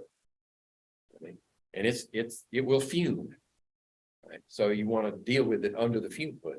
It's so concentrated. It's 100% and it's still a liquid. Just a word of warning. If you ever come across glacial acetic acid, treat it with respect. Okay. So the value of Ka for 4 molar formic acid solution should be higher than, lower than, or the same as Ka for 8 molar formic acid solution. It's kind of a trick question. What is a K? K is a constant. What does it take to change an equilibrium constant? Change concentrations? Change temperature? Yeah. We didn't change the temperature here. So even though we're using a 4 molar solution, the K is still the same. It does not change. Right? That's why they call it a K, because it's constant. Okay, how about the percent ionization, though, of a 4 molar acid solution? Based upon the rule that I gave you earlier, the percent dissociation should be higher as we decrease the concentration. Okay, the percent dissociation of 4 molar formic acid is higher than the percent dissociation for 8 molar formic acid. Now, that doesn't mean that the hydrogen ion concentration is higher for the 4 molar. It just means that the ratio of the hydrogen ion concentration to the original formic acid concentration is higher. But the actual concentration of hydrogen ions in 4 molar is lower than it is in 8 molar. We have ratioed that to the beginning concentration of formic acid, and that value is higher. Okay. I know it's a fine distinction, but it's an important one. We're going to try to explain why. Let's say we have a weak acid HA with initial concentration of HA sub 0. So at equilibrium, we can write this expression for it. And the Ka for that expression would be this. H plus times the conjugate base divided by the undissociated acid concentration. Okay. Now, at any time or under any circumstances, if we know how much of the HA is lost, what we're saying is that HA is essentially the concentration after dissociation. Because it's such a weak acid, the X that we lose is very small. And the X is also equal to hydrogen ions and conjugate base. Okay, so it is a real value, but compared to HA0, it's very small. Right, so we're just using this from our initial ice table. Right, this is where we're drawing this from. For the initial conditions, the Ka then would be X squared over HA0. So what happens if we add water to that so that the concentration now of HA becomes 1/10 of its original? Right? We're just adding solvent. That's it. Just add a little solvent and make the concentration of HA now 1/10 of what it was. What does that do to that expression? Well, the K expression is still the same, right? But the values that go into it are different. So we're going to designate A minus sub nu as the new concentration of A minus and H plus nu as the new concentration. And they are both 1/10 of their original amount. right? Because we diluted the whole thing 10 times. Right? So X over 10 is their value. The value of HA new is also 1/10 of the original.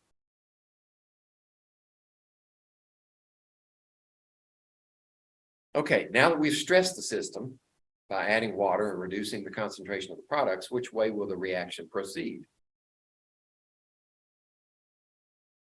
Right?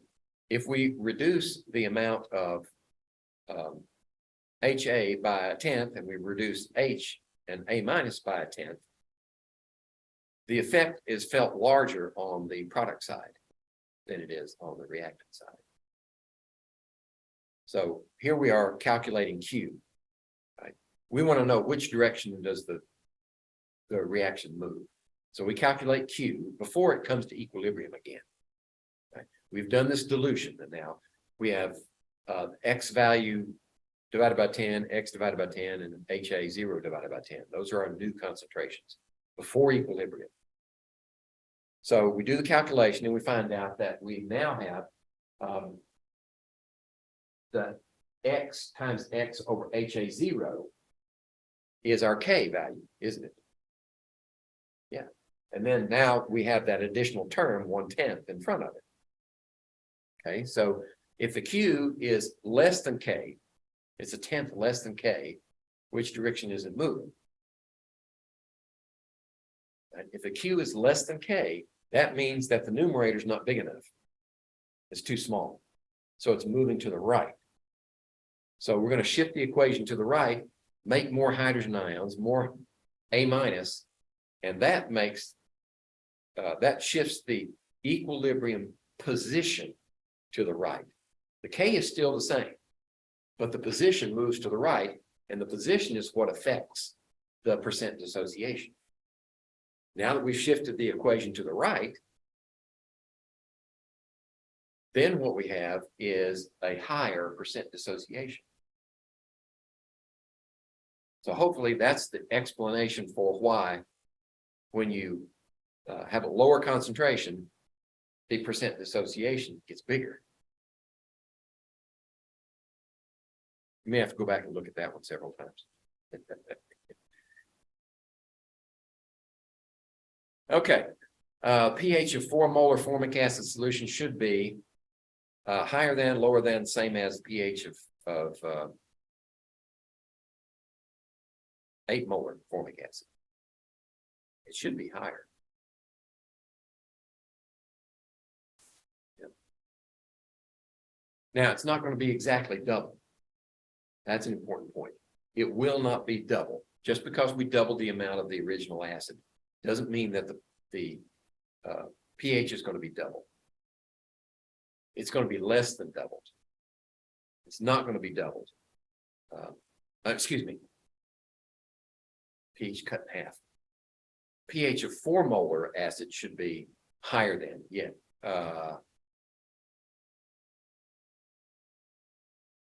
Think about that. Yes. The pH would be higher because the hydrogen ion concentration is lower. Now, the dissociation is higher, but we're dissociating from a smaller concentration to begin with. So even though the dissociation is higher, it produces more hydrogen ions from the original than it did from the 8 molar. We're not producing more hydrogen ions than we would for the 8 molar. That makes sense? Sort of.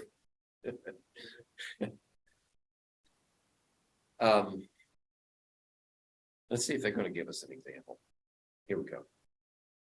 What does it say? Since the equilibrium must shift to the right,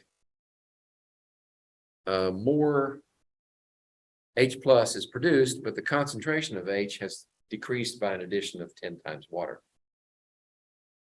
That's a better explanation.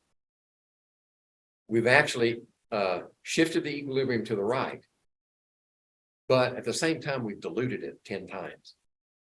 Right? So even though we get more hydrogen ions, we've cut them way down by a factor of 10. So the actual pH, which is an expression of concentration, has, the hydrogen ion concentration has decreased, which means the pH will be higher. Okay, calculate the percent ionization of 4 molar formic acid. All right, in this case, we're setting up an ice table, just like we did before, with an original concentration, initial concentration of 4 molar, and then we're following it through progress, and we're finding out what X equals. What is the hydrogen ion concentration? Well, here's the hydrogen ion concentration right there in molarity. Dissociation depends on the ratio of this value to the original. Should be on the next page. Come on. There. So the percent dissociation is, rather than, what was it, 0.4 something for the 8 molar, 0.67 for this one. It's higher. We have higher percent dissociation for the 4 molar than we did the 8 molar. We need to go back and look. Let's look what it was. 4.7, I think you're right. Back up some more. More. Yeah. 0.47% for the 8 molar. And then when we calculated it for the 4 molar,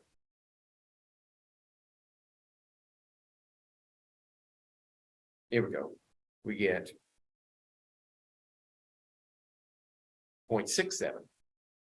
So the percent dissociation has increased, even though if we compare the concentration of hydrogen ions, here it is.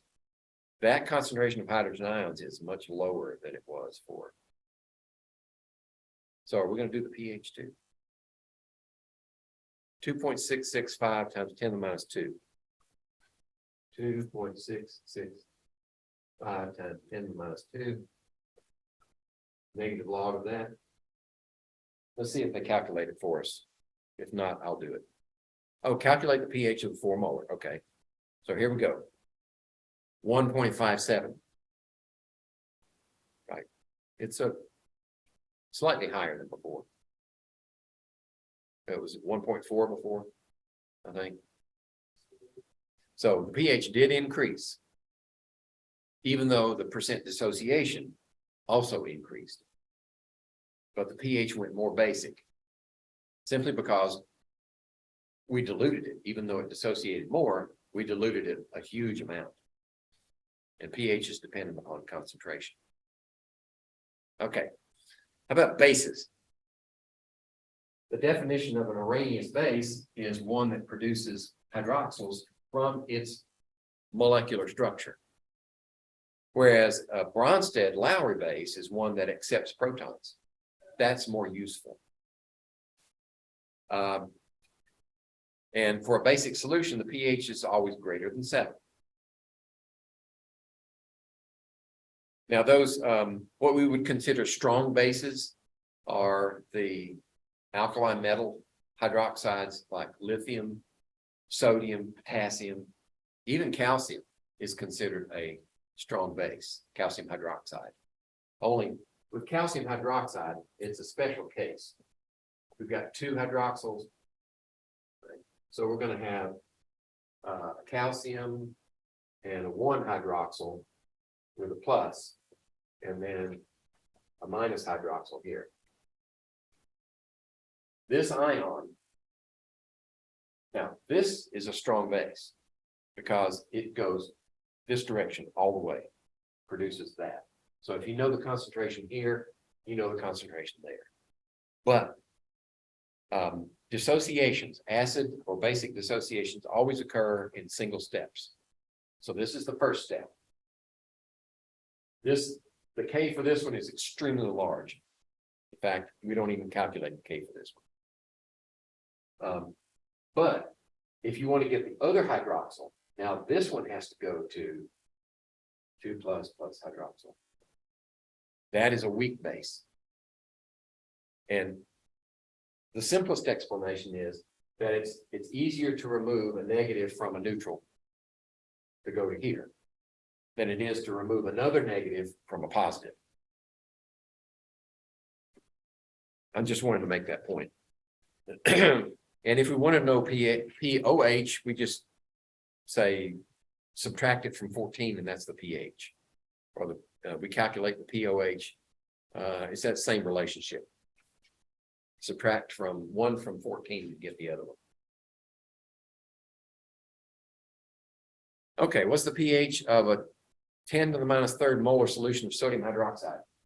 Well, if it's sodium hydroxide, we know that the concentration of sodium hydroxide is the concentration of hydroxyls. Right? So that's the concentration of hydroxyls right there. And we find the POH here. Then we subtract it from 14. And we get the pH of 11. And that confirms that this is a basic solution. It should be. We just added a base to pure water. So it should be basic. And we determined the pH to be 11. Simply because it's a strong base.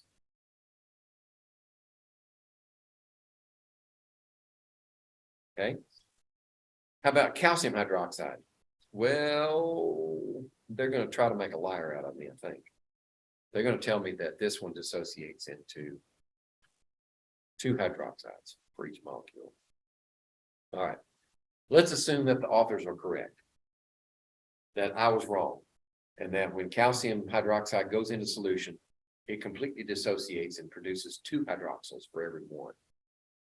If that's the case, then if you know the concentration of calcium hydroxide as 10 to the minus third molar, what's the concentration of the hydroxyls in solution? 2 times 10 to the minus 3. And that would mean that the pH would have to be 11.3. I would take issue. I don't think it would be that high. But I'm not published. In this realm, I'm published in other stuff. Agricultural publishings, not chemistry publishing. Okay. What's the equilibrium expression for the conjugate base? If we put cyanide in the solution, how are we going to put cyanide in solution? We need a counter cation that's not hydrogen. So we could use sodium or potassium, either one. And this would be like that and like this. And this is the one we're interested in. Now that it's in solution, what's it going to react with? Well, it's not going to go back with potassium. It's going to look for water molecules. So that's the expression that we see here. Cyanide ion plus water molecules yields HCN plus OH. Well, HCN is a weak acid. So we know that this is going to latch on to protons from water. So the reaction as written is going to be far to the right. And there's the KB expression for that reaction.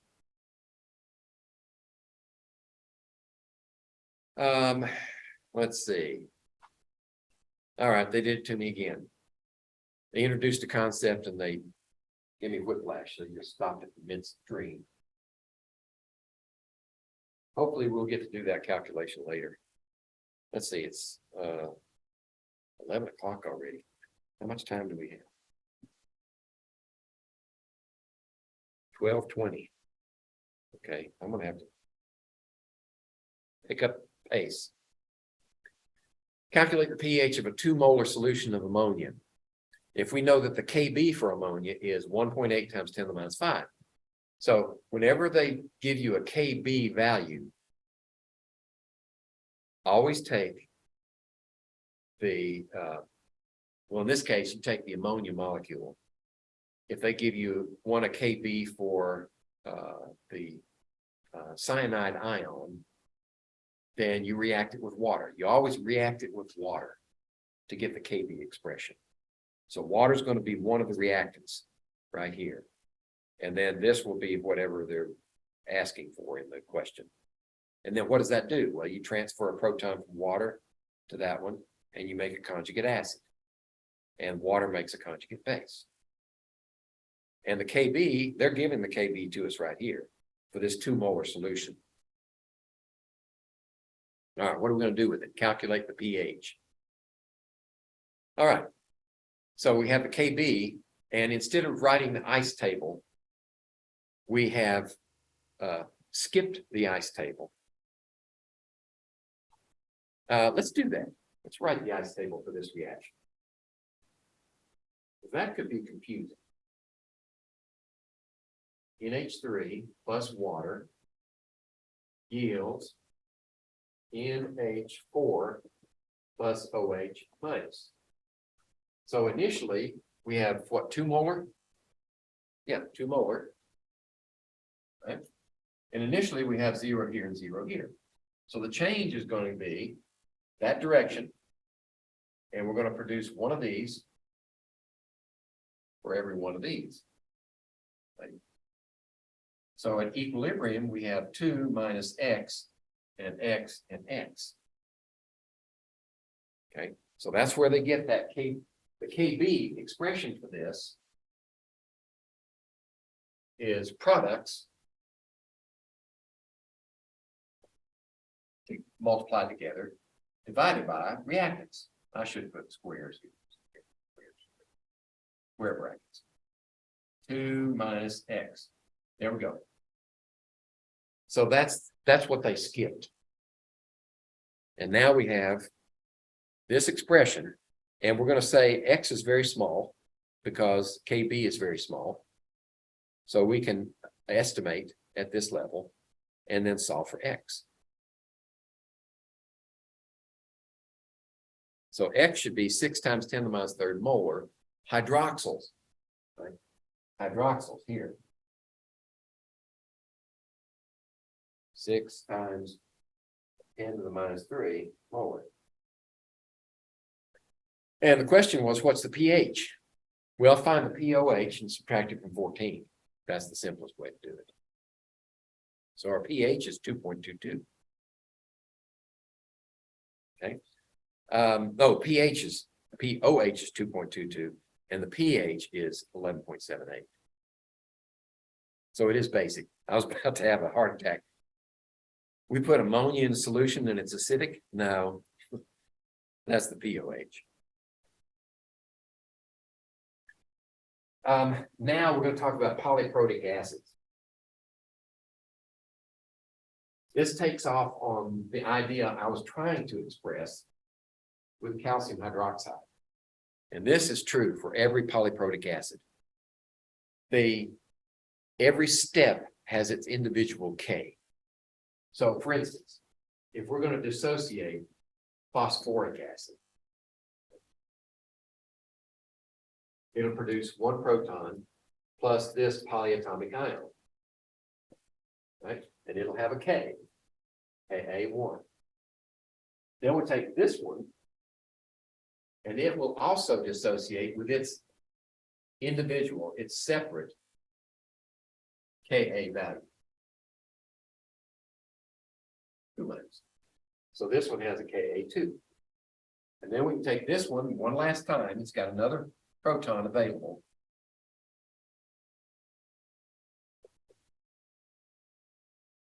PO43 minus. And this one has its K. So polyprotic acids, those that have 2 or more protons available to dissociate, occur in steps. Okay. Now, what this slide is trying to say is this one is larger value than this one. Right? This one says it's going to be over here. This one is a smaller value. It's going to be predominantly over there. This one's predominantly over there. This one is greater than this one is greater than that one. Okay. For similar reasons that I described earlier. When you remove a proton from a neutral, it's easier than removing a proton from an anion, or removing a proton from a 2 minus anion. It becomes more difficult. And the last statement on that slide is true.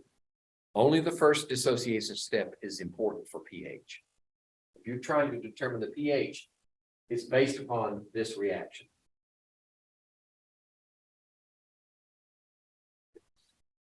Usually, not always, but usually, this is true. This is much, much larger than that one. It's much larger than that one, which means that this is the important point for determining the pH. Now, there are occasions where these are roughly equal, in which case the second one will have a significant impact on the overall pH. But even if you have this situation and you're trying to figure out what is that concentration, then you do have to go through each step to get there, because now you're not interested in that, you're interested in this. That's a different equilibrium problem. So here we have actual values for phosphoric acid. So this one is, I'm just going to write the powers of 10. 10 to the minus 3, 10 to the minus 8, and 10 to the minus 13. Notice that there's a 5 order of magnitude difference between this one and this one, and a 5 order of magnitude difference between this one and this one. That tells me that this one is the dominant one for pH determination, and these are insignificant.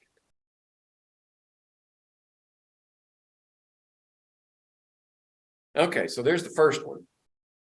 Right, that would be the first Ka that you would write for this expression. They're using hydronium ions, and that's fine. It works both ways. This is easier to write, though.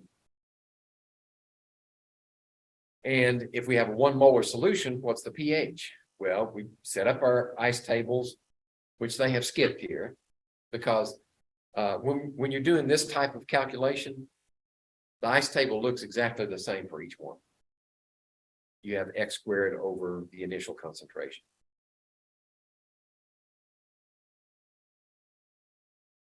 So we're checking the 5% rule here.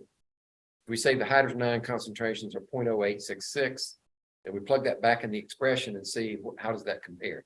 Oh, we're too high. Okay. So what do? Well, we have an option. Right? We're going to use successive approximations, an iterative process.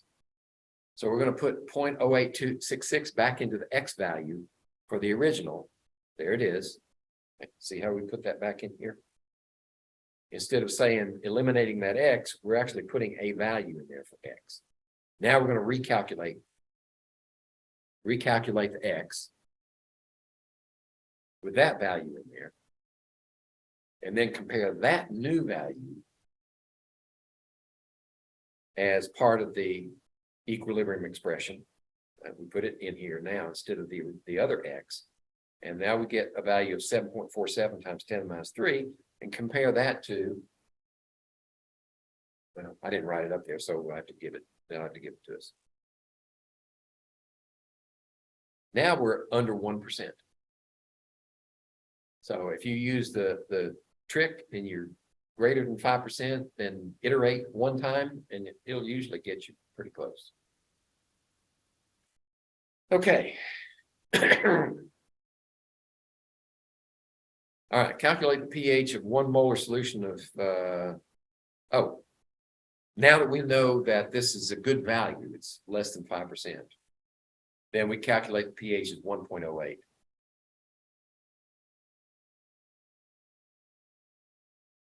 So what's the equilibrium concentration of PO4 3- in a 1 molar solution of H3PO4? That was what I was mentioning earlier. We want to know this one now. Well, remember, if this is a very weak acid, this has to be an extremely strong base, because this is the weakest acid of them all. That means this is the strongest base of them all. Okay, so there's our first ice table. There's our second ice table. And what we've done is we've taken the first value, H2PO4 now minus is this value from the original calculation, and we're going down, we're calculating X again. Right? Notice that we don't have any of this one, but we do have some of that. So we continue to work our way down through the calculations, ICE tables, and we find out that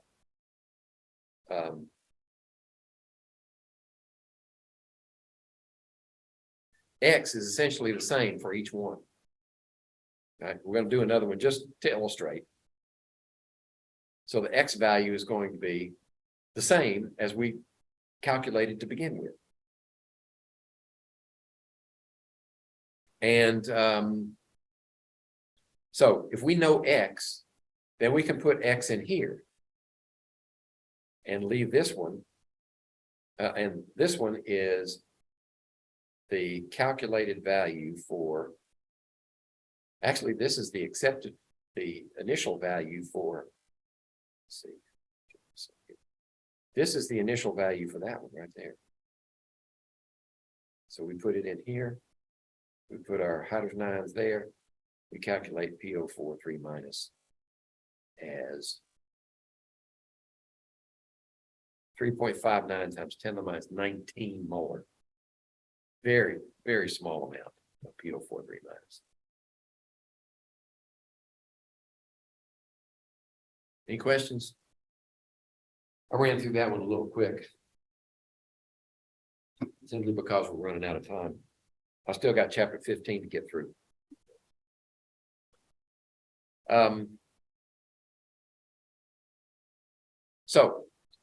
Whenever we have an acid reacting with a base,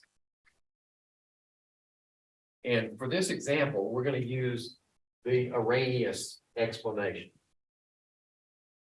With slight modifications, it would work for Bronsted-Lowry acid base also.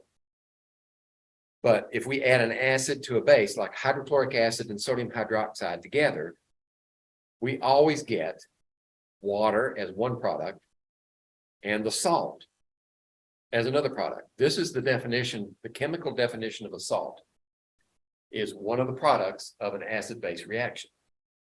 It doesn't have to be sodium chloride, in this case it is. It could be anything. It could be the cation plus the anion from the acids and the bases. Put together, that's a salt. And many times it's soluble. It stays in solution. But there's sometimes when they combine and they drop out of solution as a precipitate.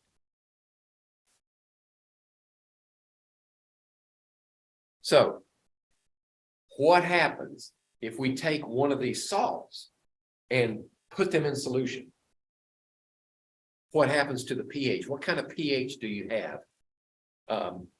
Do you expect? And this is a qualitative explanation in the beginning. Well, the rule of thumb is if your salt is derived from a strong base, KOH, and a strong acid, HCl, then the solution will be neutral.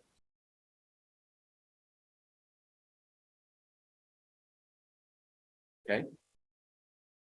Sodium nitrate is another example. Sodium hydroxide and nitric acid, they're both strong. Put them together, they make a neutral solution. On the other hand, what if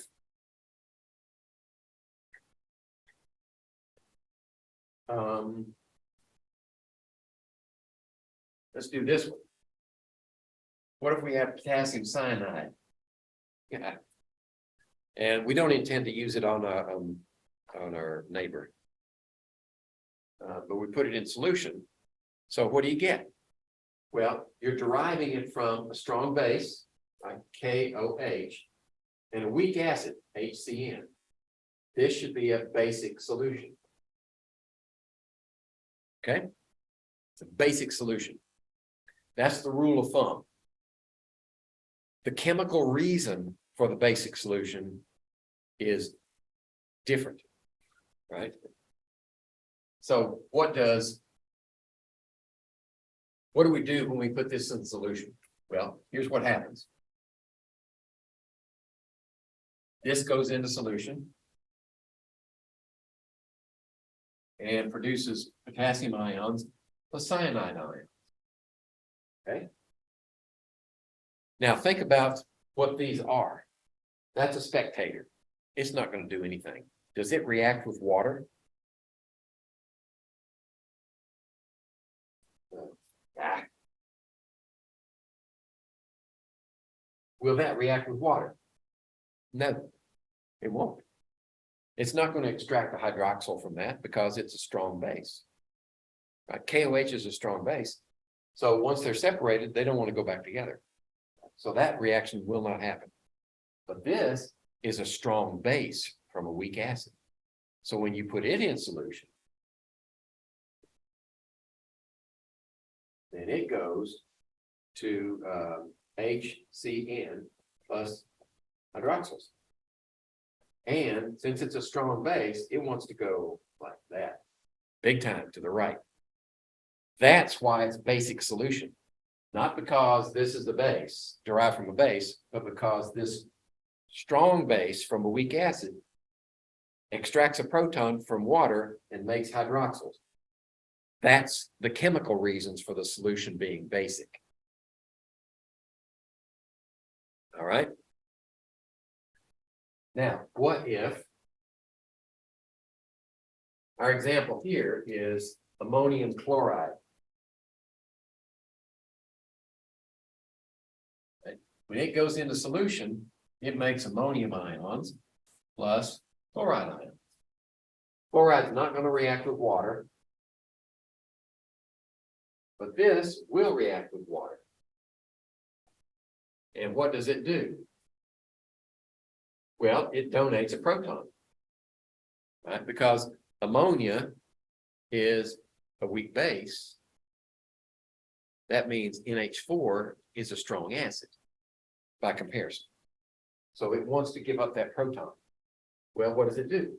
Well, it goes back to ammonia plus hydronium. So that's why the rule of thumb says derived from a weak base and a strong acid, you have an acidic solution. But this is the chemical reason. That part of the dissociation reacts with water to make ammonium plus hydronium. That's where the acid comes from. Okay. So we've got strong acid, weak, strong acid, strong base. We have strong acid, weak base, and a strong base, weak acid. What happens then? Now, what happens if you've got a compound that's derived from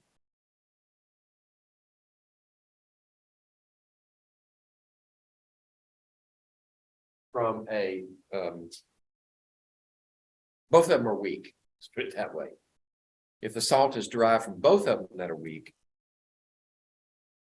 where the cation is a conjugate acid of a weak base and the anion is a conjugate base of a weak acid at the bottom of this page, then what you have is a yes, no, maybe. You don't know if it's going to be acidic or basic until you actually compare the values.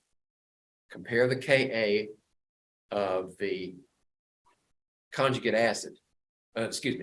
Compare the Ka of the acid which produces the conjugate base in the salt to the Kb of the base that produces the conjugate acid in the salt.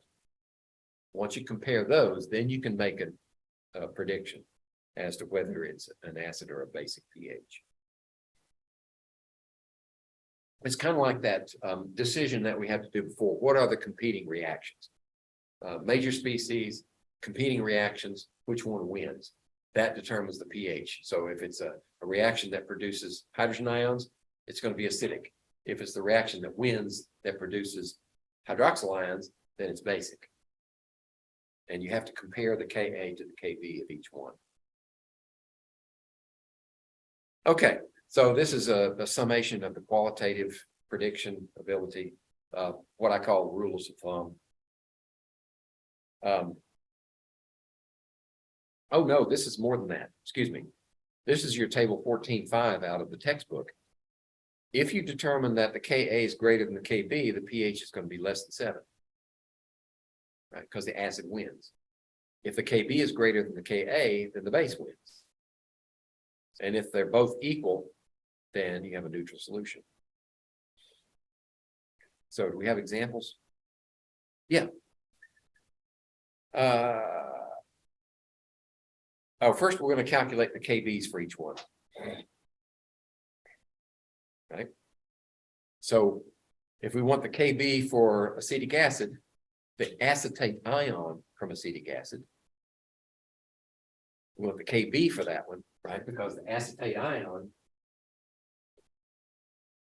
is going to react with water once it gets in solution and produce what? It's going to produce that as products. So that's the Kb that we're determining for the acetate ion. And for the acetate, it's 5.6 times 10 to the minus 10, whereas the Ka is 1.8 times 10 to the minus 5. For HCN, the Kb is 10 to the minus 5, where the Ka was 6.2 times 10 to the minus 10. So we have those values available. What are we going to do with them? That's the question. Arrange the following 1 molar solutions from lowest to highest pH. Okay. There are 2 approaches to this, the qualitative and the quantitative. The qualitative uses my rules of thumb. And the first thing you want to do, are there any compounds composed of ions from strong acid, strong base interactions?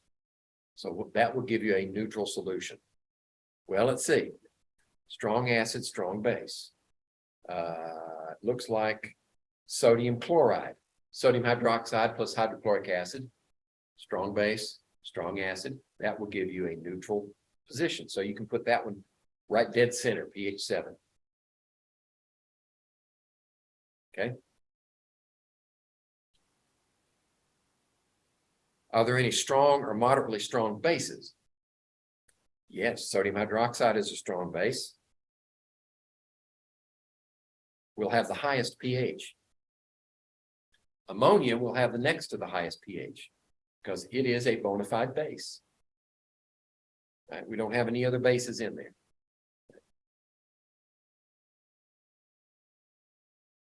So there we go. Now, do we have any, are there any compounds composed of ions from weak acids, strong base interaction, which would produce a basic solution? Well, let's see. We have sodium cyanide, right? Strong base, weak acid. Produces an alkaline solution with a pH that is lower than ammonia and sodium hydroxide.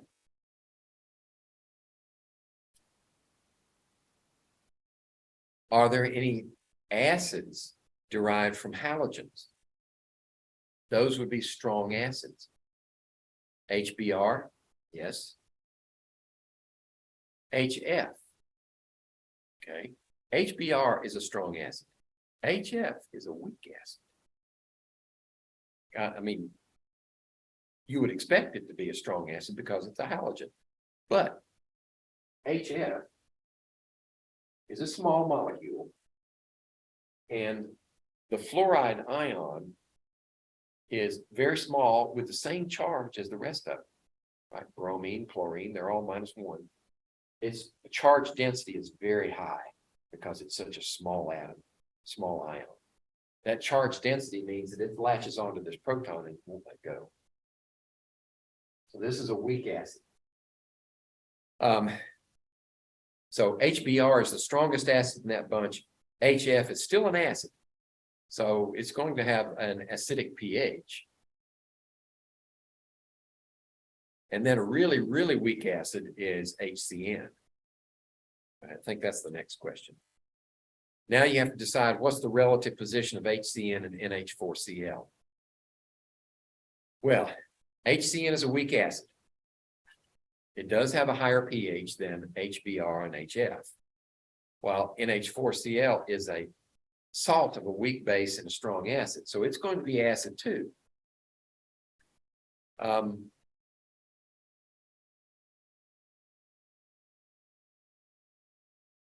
but it should be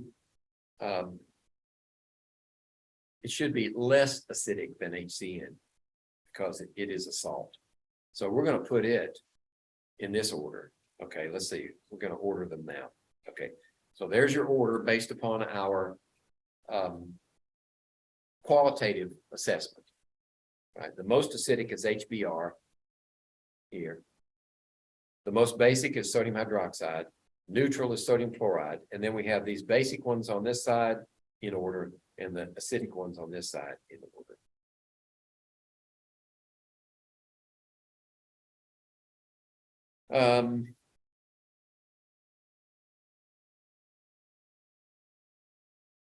The quantitative approach is to examine the Kas and the Kbs for the values. Okay. So here we have the Kas and the Kbs. And we see that we can order the acid side here, right? This is easy. That's a strong acid. HF is a little less acidic. HCN is even less than that. And then ammonium chloride is just slightly less acidic. The Ka for that one is here. Actually, I'm not sure how they did that. How do you do a Ka for a salt? That's a question for the authors. Can you take a break? Okay.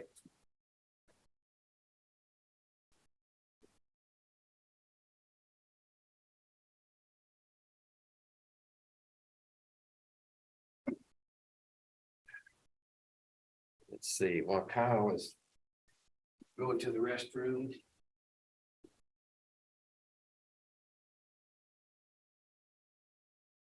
Let me do a mid-course assessment here. Where are we?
While we're waiting on Kyle to come back from the restroom, our lab, this is what it looks like. Ka for acetic acid right there.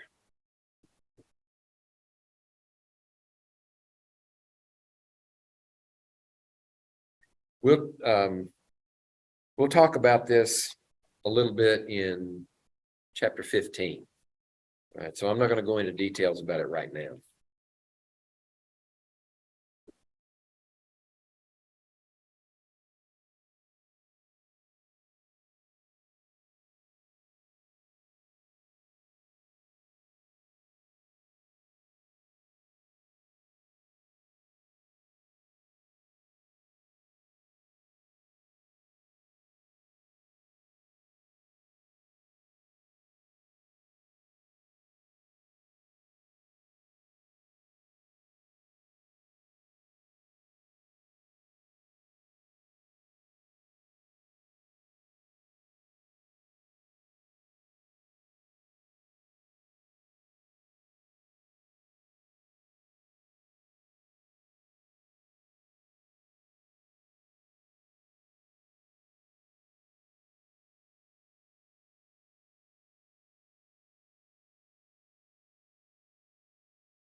wait for me? Yeah, Unless you were recording it. I am, but I had some other things I could do in the interim. I was going to get on Zoom for chapter 15. Actually not even on the site. See if this, 15's not there? or it doesn't say that you're posting the Zoom. Oh, I sure hope it's recording. If it's not,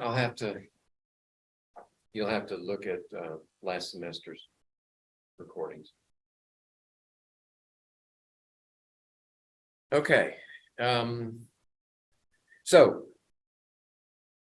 we want to look at, I think I understand why they're giving, excuse me, here, why they're giving this NH4Cl a Ka. This is the Ka based upon the ammonium ion. Since the chloride ion is not important, they're saying, all right, what's the Ka here?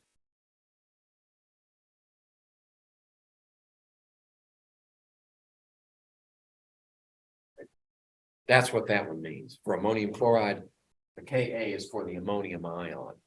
The chloride has no impact. It's a spectator.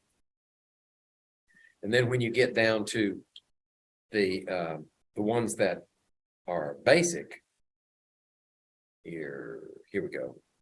Now we're looking at the Kb for the cyanide ion and its interaction with water, or the ammonia ion, its interaction with water, or well, that's a strong base, so it doesn't matter. So we're doing the Kb's for these and comparing.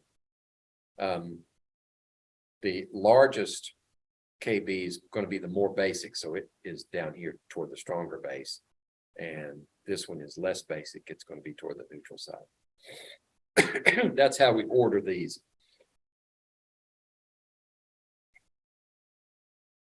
All right, and we get the same order, whether we do it quantitatively or qualitatively.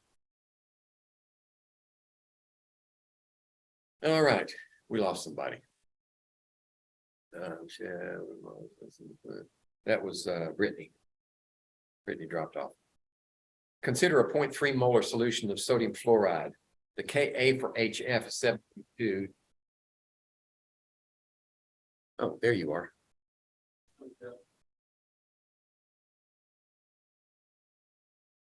You can do that if you want.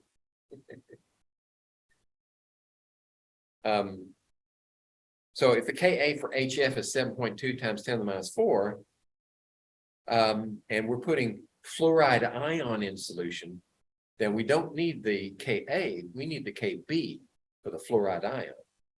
If we follow our procedure and go through steps, then the major species, here we go. The major species are going to be there, sodium, fluoride, and water, right? And if we look at those individually, we find that fluoride is this reaction with water. We need a Kb for that. There's also water reacting with water. We're saying sodium could possibly react with water, but I don't think so. And sodium's not going to react with fluoride to make sodium fluoride. It's completely soluble. Right? So we can eliminate that one. We can eliminate that one. Now it's a competition between the Kb for the fluoride ion and the Kw for water. You know, which one's bigger? Right? So we calculate the Kb for the fluoride ion in water is 10 to the minus 11. And the Kw for water is 10 to the minus 14. So the determining reaction for pH in this instance is the fluoride reacting with water. It's the Kb for fluoride ion. It's 1,000 times bigger. 3 orders of magnitude larger, 10 to the minus 11 versus 10 to the minus 14. So now, oh, they did it to me again.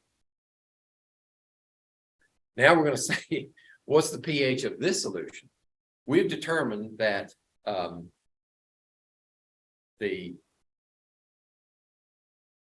we haven't determined yet. We've got the concentration of sodium cyanide as 0.75 molar, and the Ka for HCN is this. So we're going to go through the same procedure.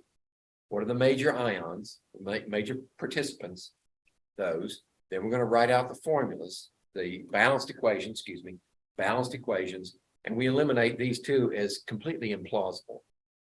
So then it's a battle between cyanide ion and water in solution. And we find that the Kb for cyanide is 10 to the minus 5, which is much, much higher, 9 orders of magnitude higher than it is for water. So that's obviously the controlling reaction. So now we've built our ice table around that and put the values in, set up our equation. We use our approximation, right? Eliminate that X in the denominator so we don't have to do a quadratic. And then we determine that X, or the hydroxide ion concentration, is 3.46 times 10 to the minus 3 molar. Okay, and the POH is 2.46, the pH is 11.54. Now, I don't think they did the 5% rule here. We're just assuming that it's right. Just to save time, I'm pretty sure. So there are models that we consider when we're talking about the strength of acids and bases. And if we focus on acidity first, in a binary compound where you have hydrogen ions as one component of the binary and the conjugate base as the other component, the anion part, then we look at two things. The stronger the acid it will be is for high bond polarity. If the bond is extremely polar, like this one, you look at the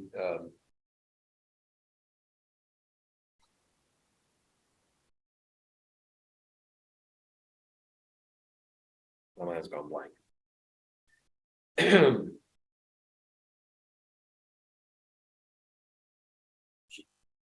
Anyway, chloride has a much stronger attraction on electrons than the hydrogen ion does. So that weakens the bond between them and makes the hydrogen more available.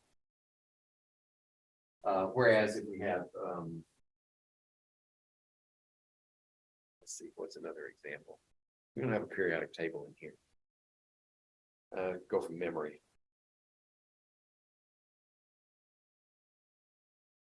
Electronegativity. That's the term I was trying to think of. Chloride is much more electronegative than hydrogen. So the bond is polar toward chloride. Okay. Give me something that's, well, it doesn't show it in that periodic table. Electronegativities of other things like hydrogen and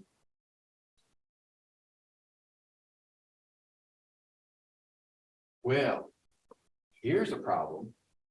Fluorine is more electronegative than chloride.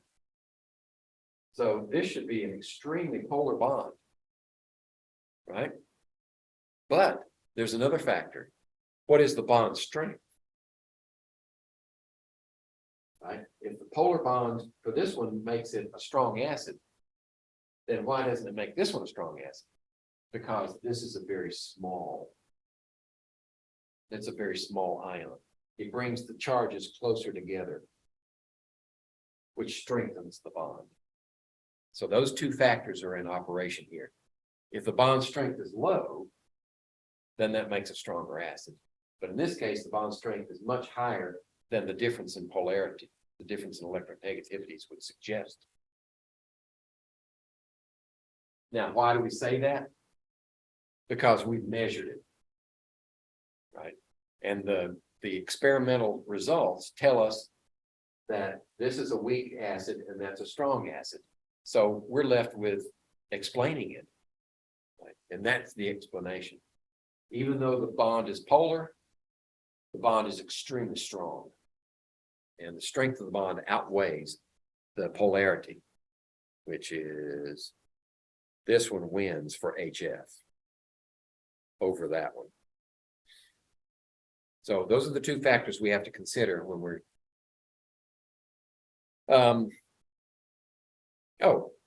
I forgot we had this table. So here we have the bond strength. And we find that the bond strength is dominant to where we have a weaker bond here for iodine, a little bit stronger bond for HBr and HCl. And these are all weak enough bonds to make for a strong acid, but the strongest acid is HI. Hydroiodic acid is much stronger than HBr and much stronger than HCl based upon bond strength alone.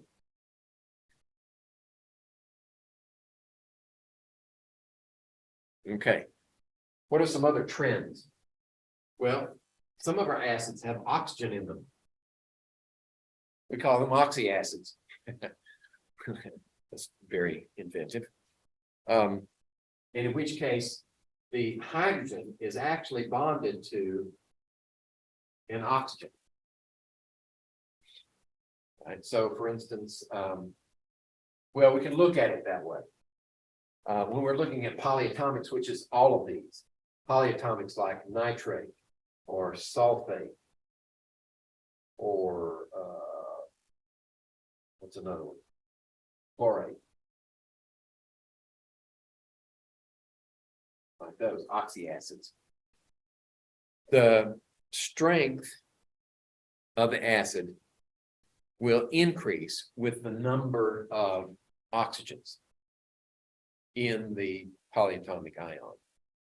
So to compare apples and apples, let's look at the sequence of oxygen and chlorine. We add another oxygen here. Right, remember that from nomenclature. And add a hydrogen here, and you get an acid. Right. This is chloric acid. This is perchloric acid. This is chlorous acid, and this is hypochlorous acid. Right. The strength of the acid increases this way.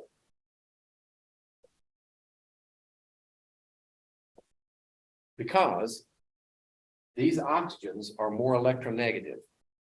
They add electronegativity to that group. And they draw they weaken the bond between the hydrogen and the polyatomic. So you would see something like, let's take chloric acid.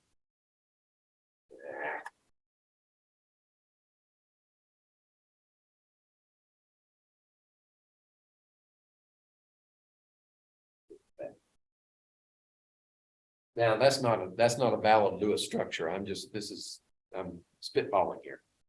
So if we have these three oxygens here, they're drawing electron density away from the chlorine, which draws it away from hydrogen and weakens that bond. So the more oxygens you have there, perchloric acid is a very, very strong acid.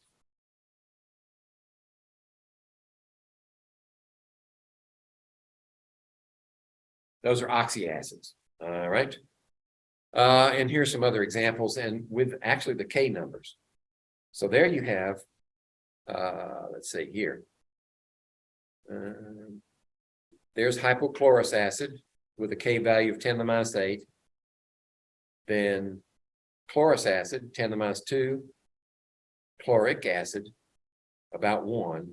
And then HClO4. Perchloric acid is extremely large. So that's the best example I can think of. Also, when you're comparing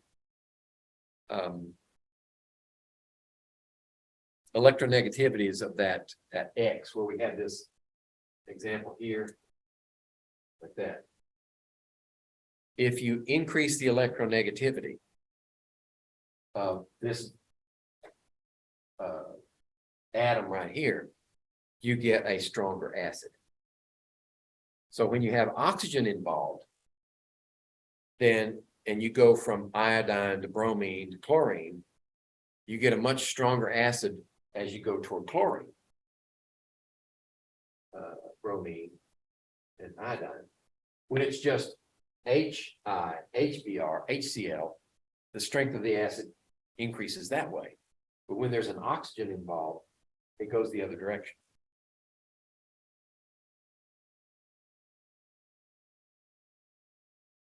And we just threw that methanol in there for fun.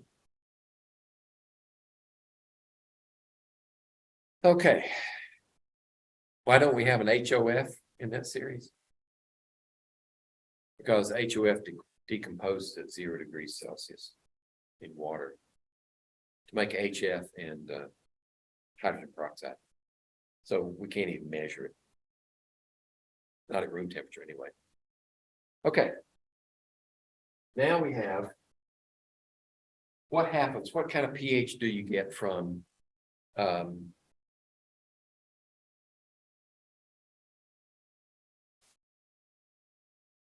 oxides, different types of oxides.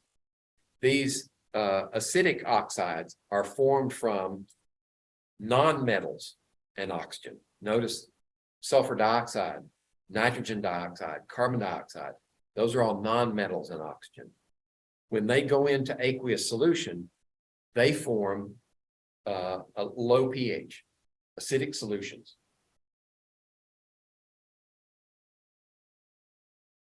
And the bond, let's see,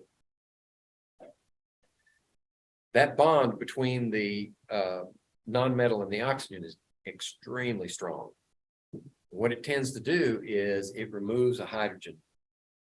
Actually, it reacts with water to make an acid.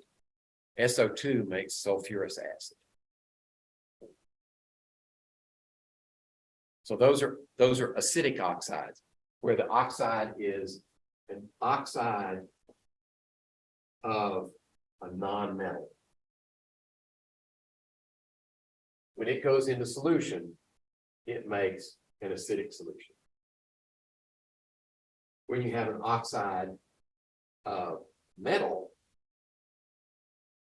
in aqueous solution, it makes a basic solution.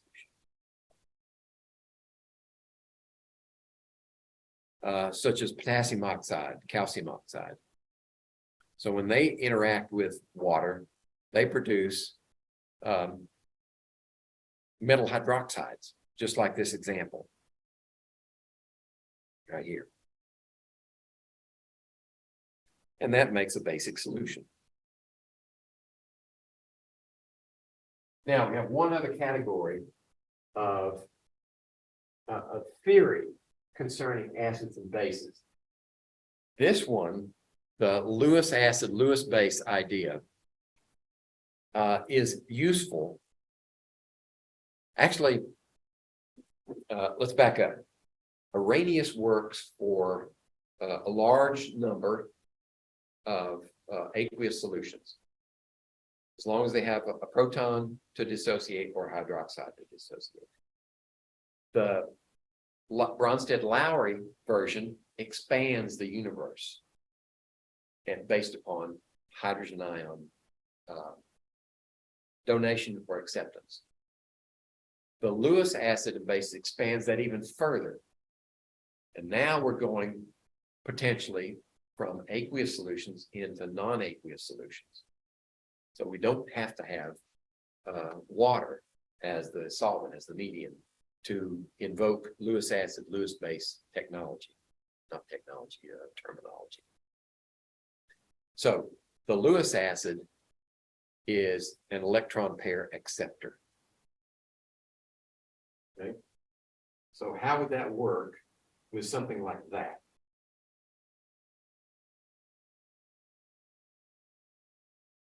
Right? Is that a Lewis acid? Well, notice that there was a bond here. Right?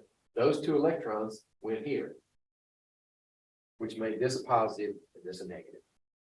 So this is a Lewis acid.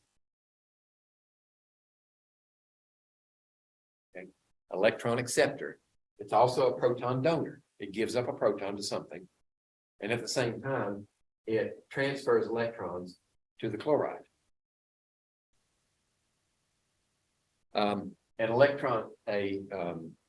Lewis base is an electron pair acceptor.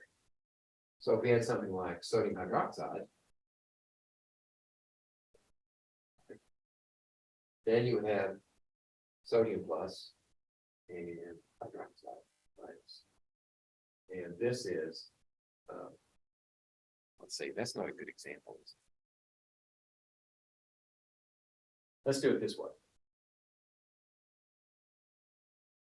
Let's do an acid-base reaction. Actually, theirs is a better choice. Let's go to the author. Where you have aluminum 3+ ion and water molecules. Right, so this is in aqueous solution.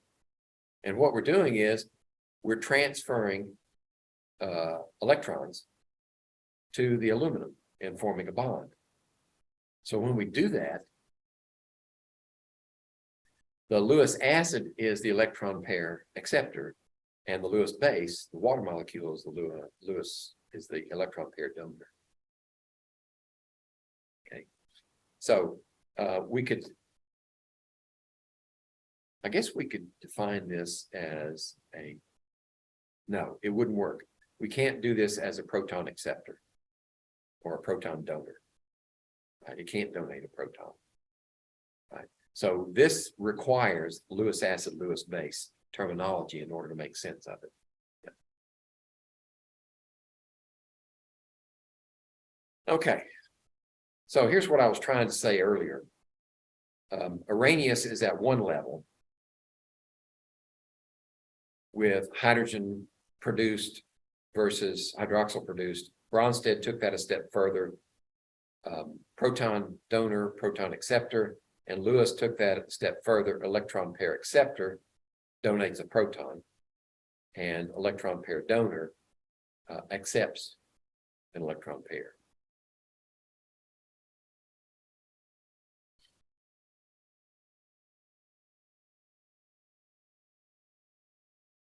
This is extremely important. This Lewis concept is extremely important for organic chemists, because many of the reactions that organic chemists are interested in investigating occur in non-aqueous environments, because the reactions they want to promote will be interfered with by water if it's in aqueous solution. So they have to conduct the reactions in non-aqueous medium. And this concept helps them work through the mechanics of the reaction.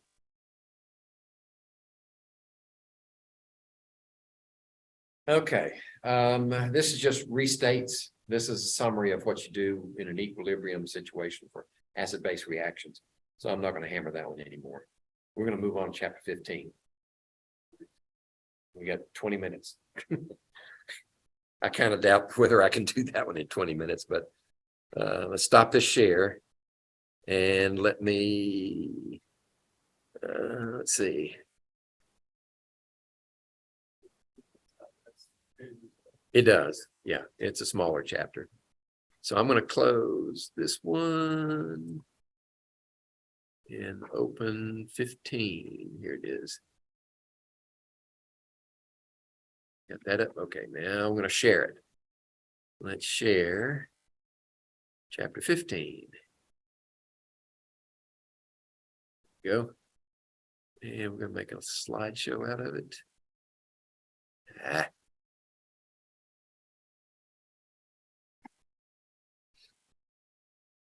Beginning. There we go. Now, this chapter is labeled acid-base equilibrium, but we've already gotten into acid-base equilibrium.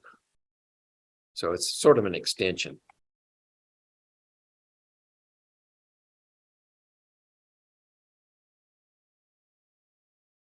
Okay.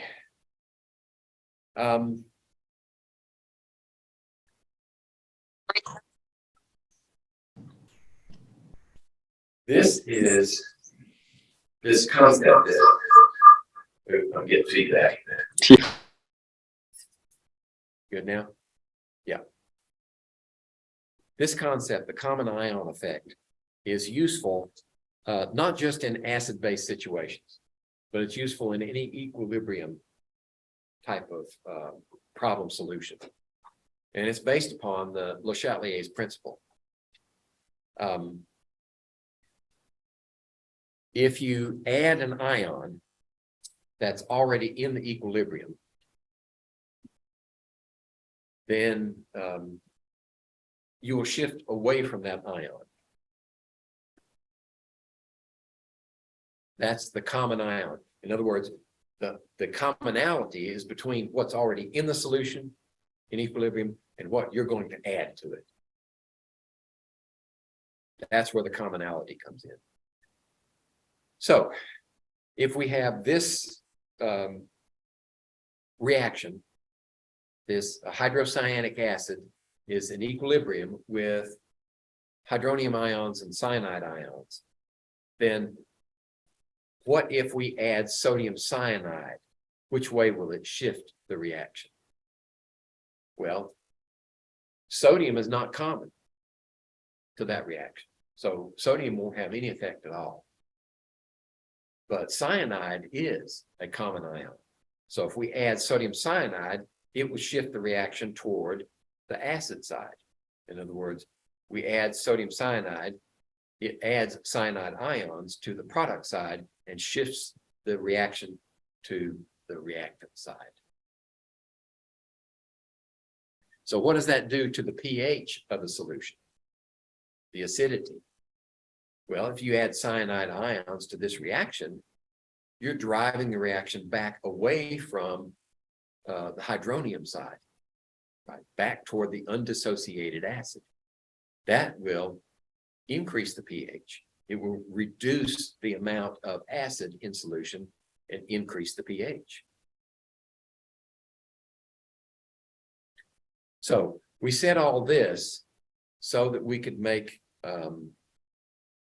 segue into buffered solutions. A buffered solution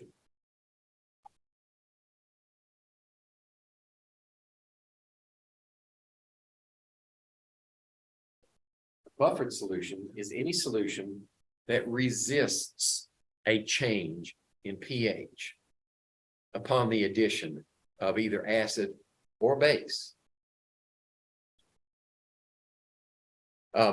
Usually, the buffer is composed of a weak acid and its conjugate base.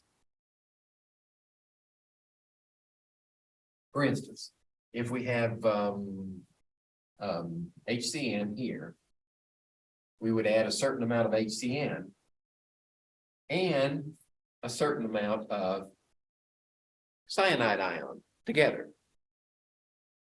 And those two together in the right proportions would make a buffer.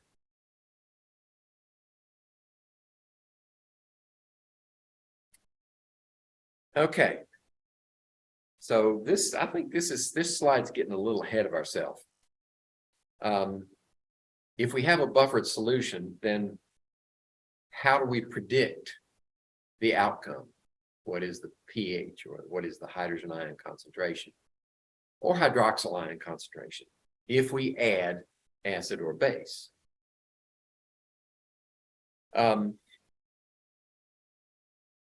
This is one of those cases where once you set up the overall reaction,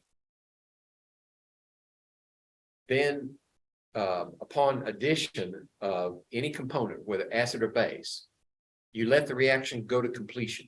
You say, all right, theoretically, we add the acid to it and it goes all the way to one side. And then we take those new values that we extract from that addition and set up a return equilibrium. It'll make more sense when we work a problem.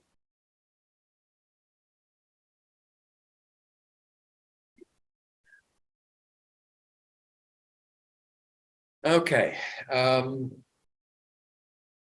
So how does a buffer work? Let me see if we can get a,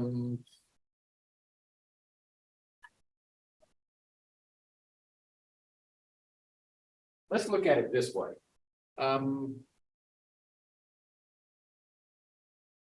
We'll look at it generically first. This is a weak acid. And it's in solution. And it's in equilibrium with its conjugate base and the hydronium ion. Okay. Now, when we make up our buffer, we set it up so that we have a certain amount of this and a certain amount of that. So they're both in solution at the same time. And the ideal, actually, we'll prove it later, the ideal concentration is to have equal molar amounts of this and this. Okay, so what happens when you add,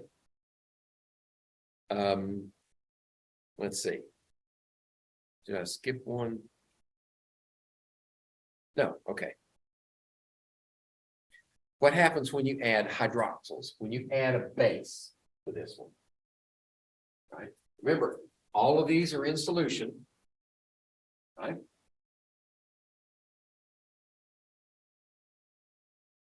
If you add hydroxyls, what's the nature of the hydroxyl?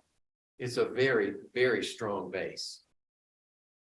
So it's going to preferentially attract protons from a ready source. So what are the ready sources here? Well, let's see. We have this acid, this weak acid, right? We have water, and we have hydronium ions. So which one is going to be the strongest acid out of all of those? This one right here. This one is going to be the readiest, to coin a word, the readiest one to give up its proton. So we react this one with that one. And what does it do? Well, you transfer a proton to this one and it makes water. And what are you left with? You're left with water. So effectively what you're doing is producing more of this. You're driving the reaction back this direction by adding hydroxyls. Okay?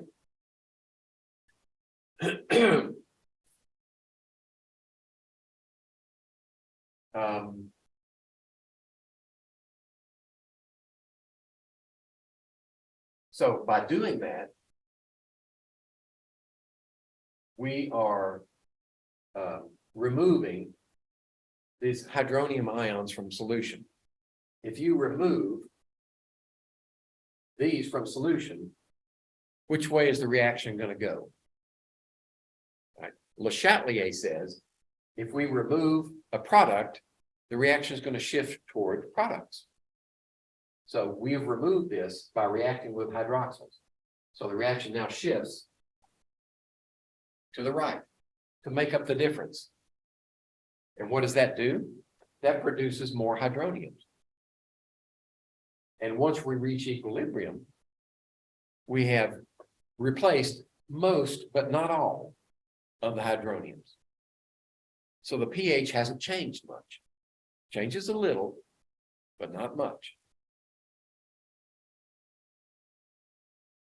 So that's what happens when you add hydroxyls. Let's see, we've got to add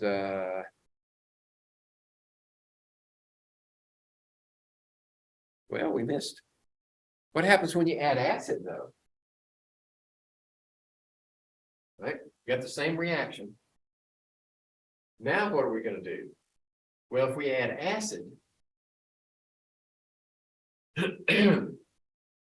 hydrogen ions, these free acids are, which side of the reaction do they affect? They affect this side of the reaction. This is where the free hydrogens are. Well, actually, they're hydroniums. So they're going to, this is a very strong base, correct? That's a weak acid. This is a strong base. So these two are going to react and produce more of that. Okay. So when we do that,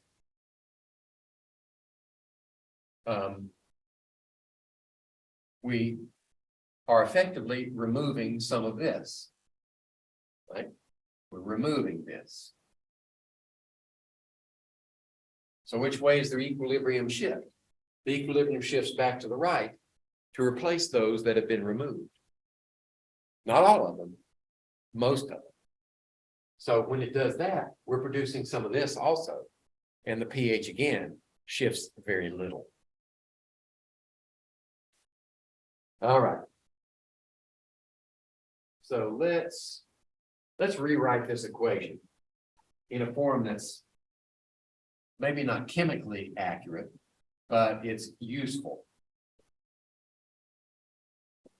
Okay.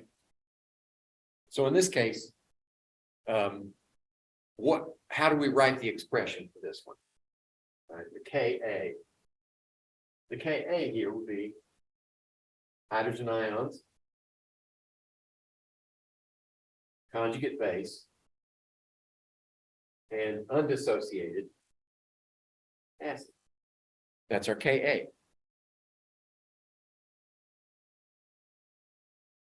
Okay, we can write a Ka for that, just like this. Now what we're doing is we're going to derive an equation that's useful for solving these problems more quickly, more easily. And it was the brainchild of two scientists, Henderson and Hasselbalch.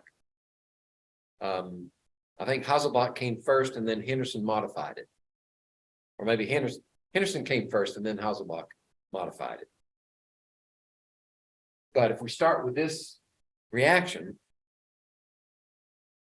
and we want to find out what is the pH of the solution. And this is a buffer. This has to be a weak acid. It's easier to visualize this reaction as a weak acid dissociation rather than a weak base. But you can make buffers with weak bases also. We're going to focus on weak acids here. If we solve this equation for hydrogen ions, right, we get this. And we get Ka, and then we get Ha over A minus. Right?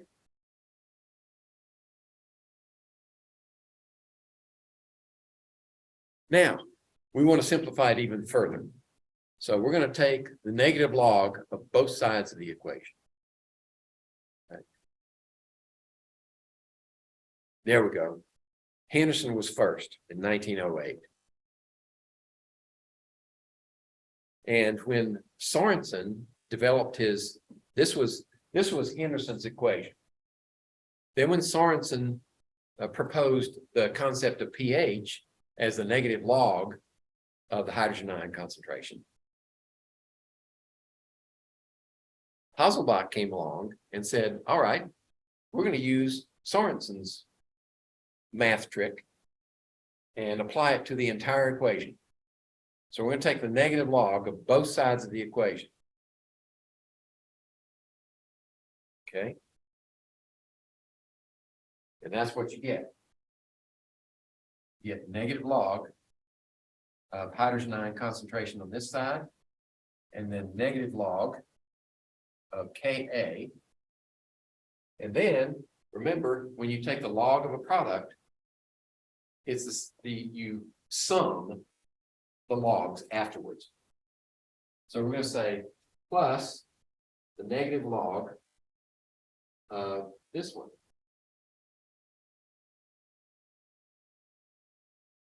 Like that. Well, we know this is pH. This is pKa. And we're going to leave that one alone for the moment.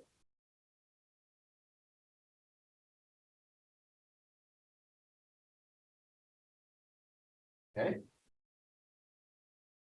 But We don't like negatives in our equation. So what happens when we invert these? What happens to the log? The log changes sign. If we invert these, then that sign changes to a positive.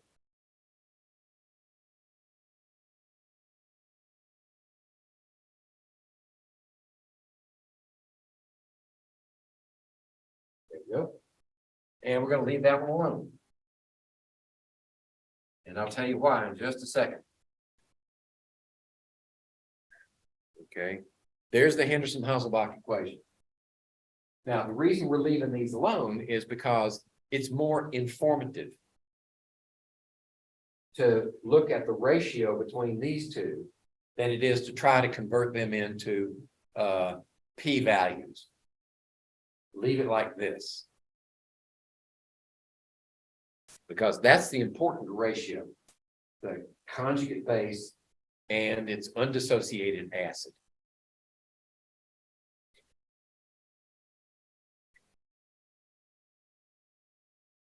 What we're saying is, if we know the pKa of that weak acid, and we know the ratio of the concentrations of the conjugate base to the acid, then we can calculate the pH of that solution. And this is all happening at equilibrium. It also says that this ratio is all that matters to determine the pH. This value could be very high, this one would be very high. If the ratio is the same, very high, or very low, we get the same pH. So here's an example.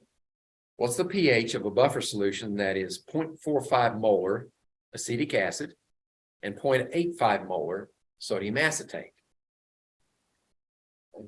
So what's the concentration of the acid? 0.45. What's the concentration of the conjugate base? Well, the sodium acetate solution tells us it's 1.8 times 10 to the minus 5. Excuse me. No, it's 0.85, excuse me. 0.885. Okay. The Ka is 1.8 times 10 to the minus 5. We need to know the pK. So we take the negative log of that and the negative log of that. Okay. The negative log of, well, they didn't do it. They put it all in one calculation. If we take the negative log of this, 1.8 exponent 5, change sign, log, change sign again. 4.74. 4.74. So this would be 4.74.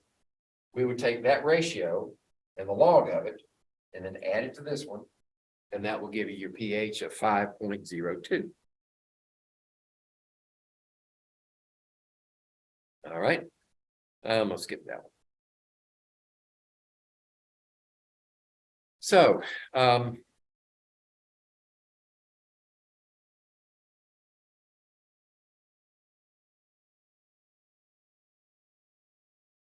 what does, this is just a rehash. If we add hydrogen ions, what do they react with? Well, the hydrogen ions, if we add them, react with this one to make more of that. So they shift the reaction to the left. If we add hydroxyl ions,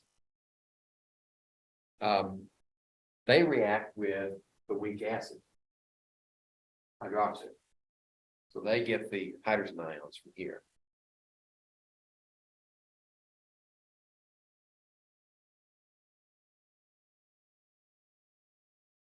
All right, just turn the ratio.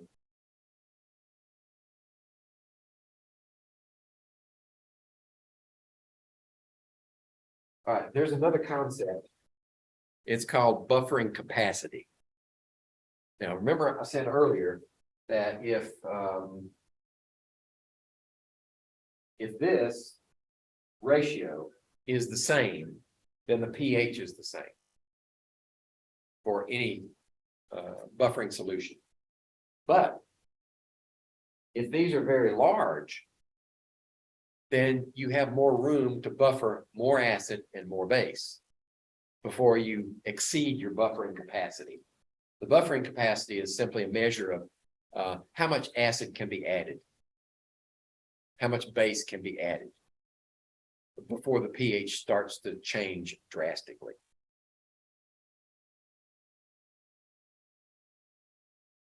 And there's a black and white definition for it.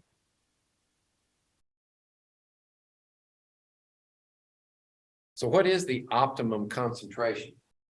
The ratio of these two that will give you the ideal buffering solution.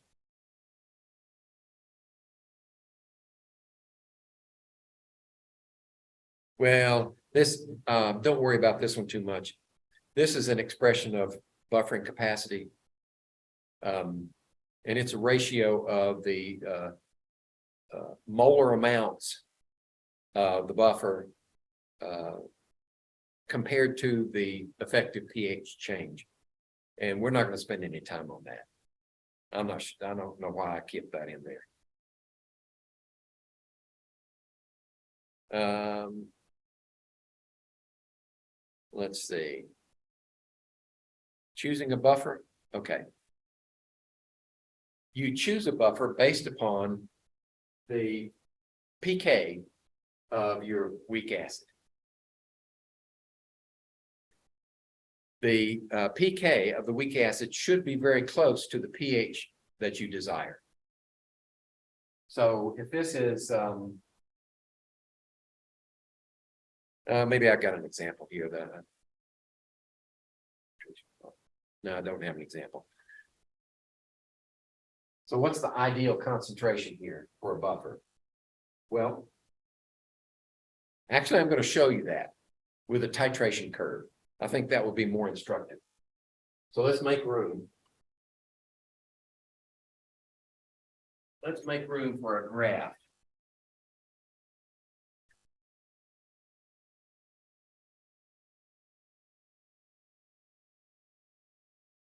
First, some definitions.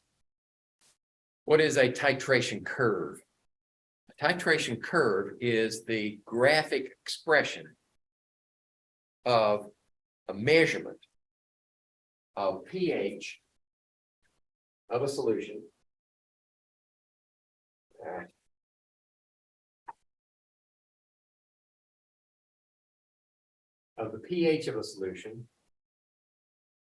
versus it could be acid or base, but we're going to use base here, added base. So how many milliliters of base do you add? And what is the pH that results? Okay. And we would draw that like this. Okay. This is the base that you add in milliliters. Okay. Remember our graph, x-axis has the independent variable. This is the one we're changing. And this is the response, the pH. Okay. So you start off at a pH where it's just the acid in solution. That's it. So it's going to be down here somewhere. We just pick a point. Then you start adding base. So what happens to the pH? It starts to go up. It goes up. But we soon find that it flattens out or gently slows. Okay? Until we exceed the buffer capacity. We use up all of the acid that's reacting with the base. And then it starts to do this. pH increases rapidly because there's no more acid to neutralize the base. And then we get to a point where it flattens out. Okay. So at this point, right here, at that many milliliters of base, this is our equivalence point.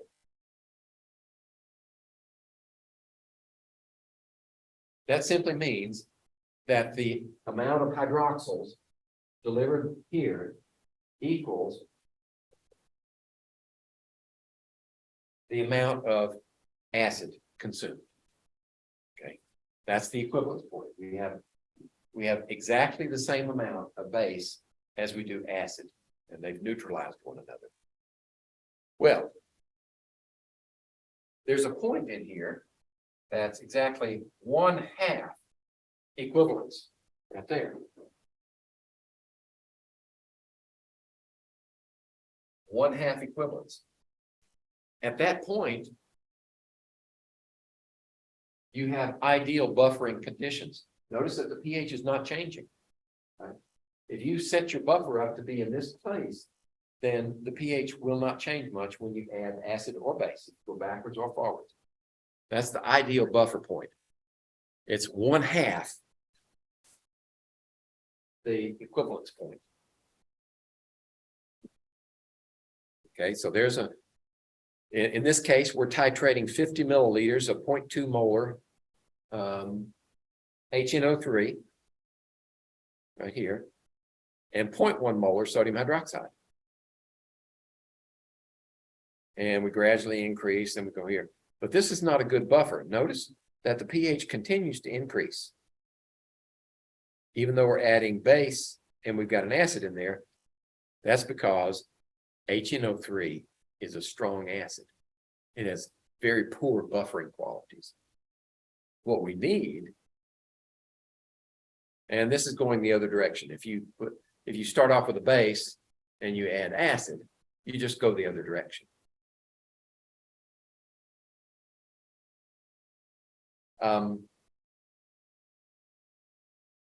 So at this point right here, we have for our acid,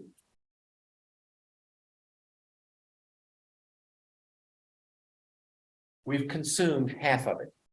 So half of it has been consumed, and that means that we've gone from this total amount to now half of it is over here. All right. So we got half over here, we got half over here. That means their concentrations are equal. And that's the best buffering position, where pH equals pKa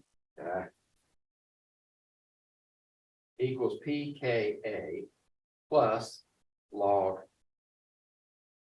A minus over HA.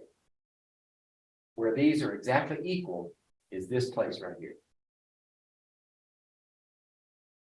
Okay.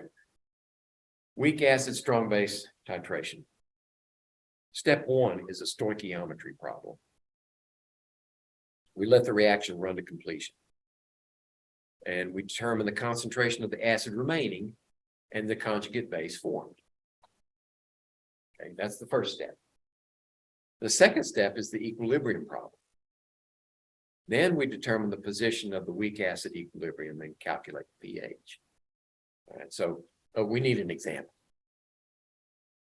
So here we have a solution made by mixing 0.1 mole of hydrocyanic acid with that particular K with 0.04 moles of sodium hydroxide in 1 liter of aqueous solution. So what are the major species? The major species, upon immediately mixing, are HCN, sodium hydroxyls, and water. Okay. Sodium hydroxide is not a major species because it completely dissociates. And hydrogen and cyanide are not major species because HCN is a very weak acid. So there's not much hydrogen and cyanide produced. So what are the, let's see, did I go too far? Okay. What are the possible reactions? Well, there's always water. Right? That never changes. Then we have hydrogen cyanide reacting with water. Then we have hydrogen cyanide reacting with hydroxyls.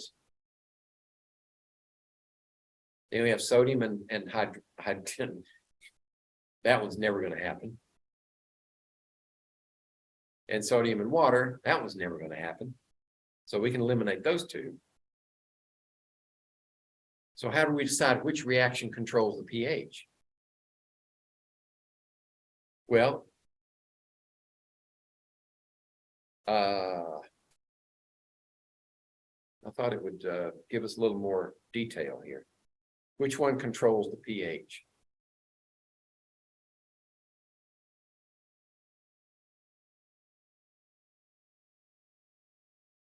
Okay, here's what we're going to do.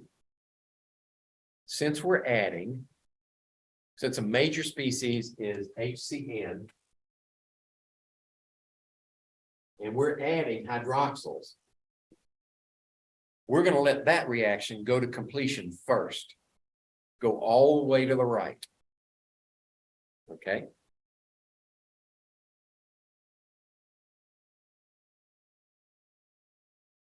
Oh, it did it to me again. What I was planning on doing was letting that one go all the way to the right. And then setting up an ice table for the other reaction, the return reaction, which would be, we're going to do this one first, because that's the titration. And then we're going to take the values that we get from this one and use this one as our return reaction for equilibrium. So this would be the stoichiometry, this would be the equilibrium. All right, so they're going to switch gears and force us to go a different route. Okay, so if we have this reaction where we've got acetic acid and we add a certain amount of sodium hydroxide to it, those are the major species. Those are the reactions. And then we're going to say which one controls the pH. Well, actually, the middle one controls the pH. Well, actually, the strong base will react with the strong proton donor. The strongest proton donor. Okay, so that we're going to let go to completion. This one is going to be the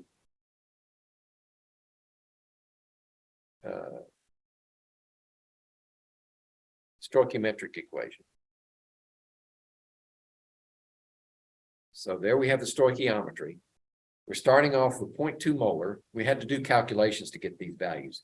0.2 molar here, 0.03 molar there. We got nothing here, nothing there.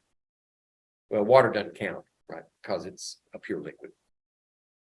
And we're going to let the change consume all of the hydroxyls. So we got no hydroxyls left. And what does that mean for the rest of the reaction? Well, we had to subtract an equal amount here. And we end up with that amount there. So this, while it says equilibrium, this is really stoichiometry. So this is going to be our starting position for the return equilibrium reaction. So here's the return equilibrium reaction. We start off with 0.17 now. And we start off with 0.03 molar of the conjugate base. Now we know the reaction is going to proceed to the right. But we set our equation up there, and there's our equilibrium expression. And there's our Ka, and this is our hydrogen ion concentration at 3.99 pH. But there is an easier way. That's coming next. Once we find out what's the equilibrium and the concentrations that are contributed, then we have this value for the acid, this value for the conjugate base. We plug those into our equation here, and we get 3.99 pH. So once you've gone through the stoichiometry and you determine what is the concentration at equilibrium for the acid and the conjugate base, then you can use Henderson-Hasselbalch, and that will tell you the pH. So we found a simpler way to approach it. All right. So here's another problem.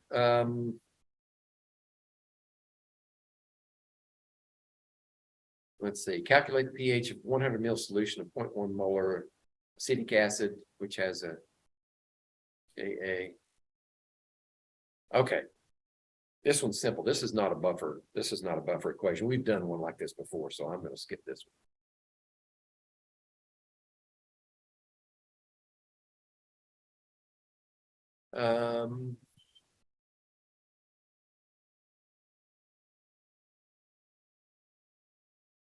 This is another one.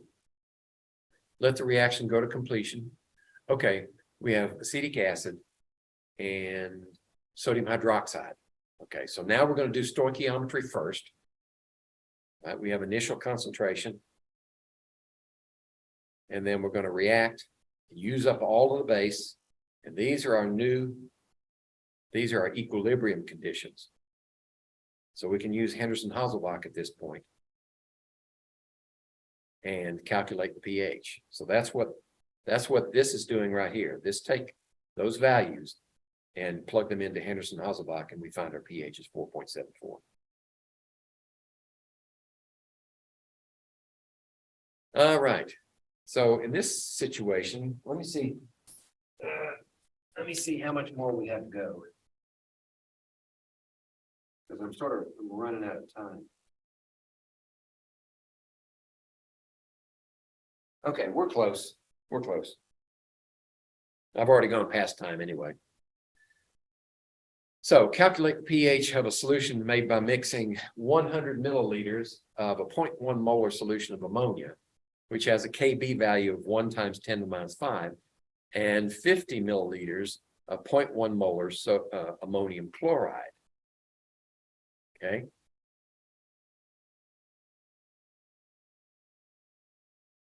So we've got this ammonia solution that's reacting with water and produces ammonium ions plus hydroxides. So this is our starting position. We had to calculate the concentrations here. Well, let's see, this 1 molar. And that's not.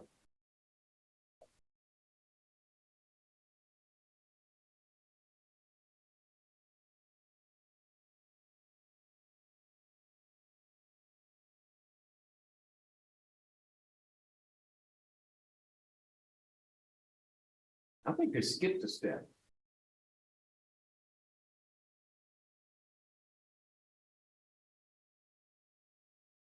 Oh. Okay, I know what happened.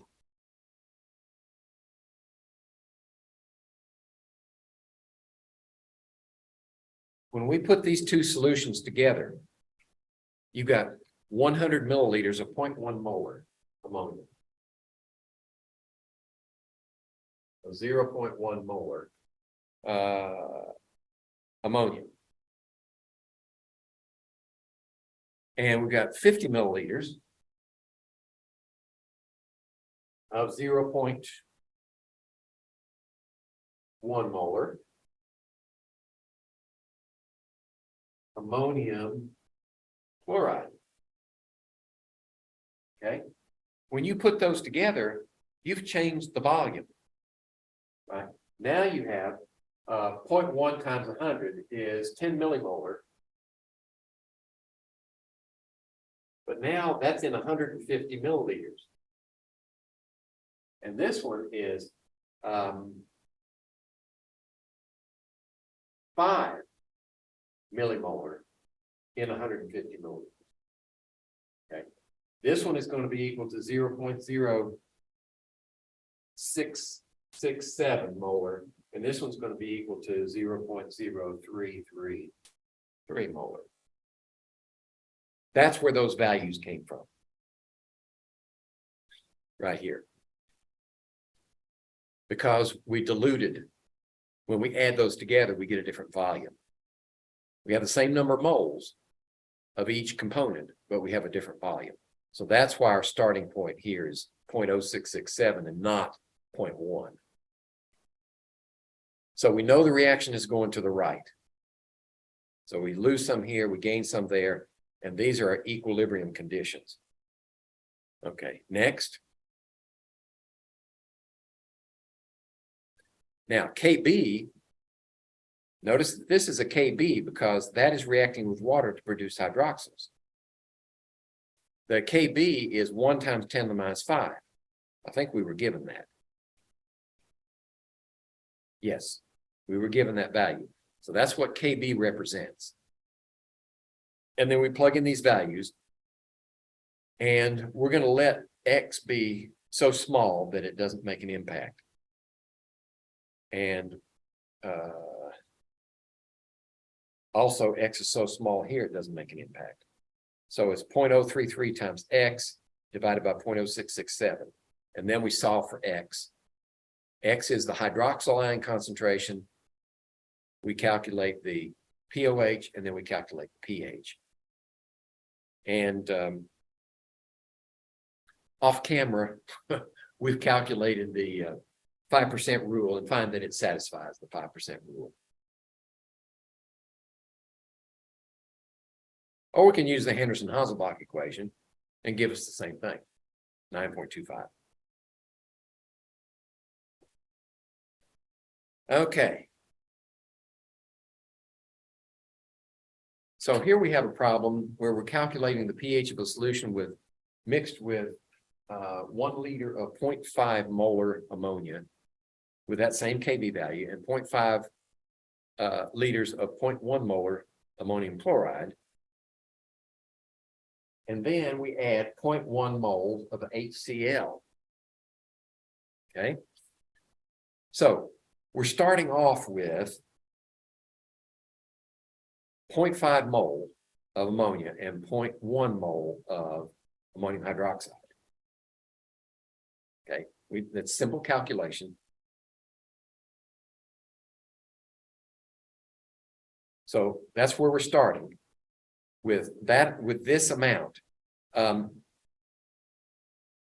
we've done here is for the stoichiometry part of the problem.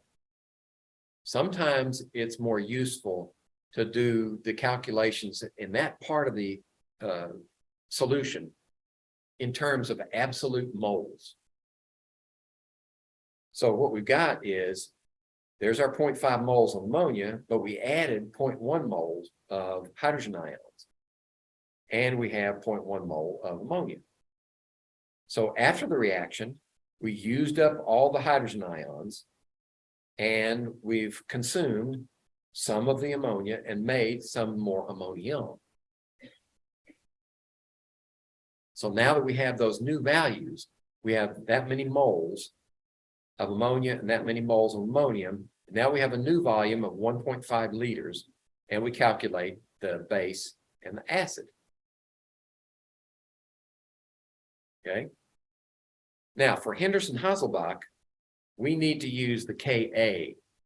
We're given the Kb.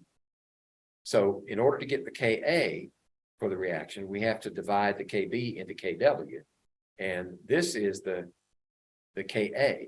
Now we can calculate the pKa, and that's the value that we use in the Henderson-Hasselbalch. See, the Henderson-Hasselbalch equation is written for pKa. So you have to use that value. Okay.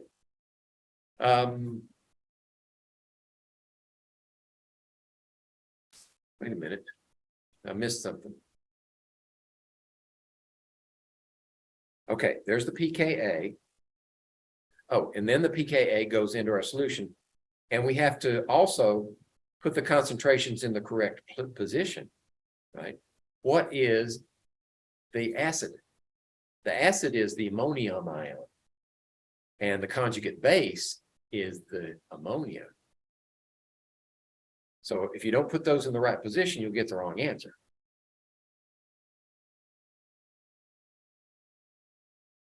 Okay.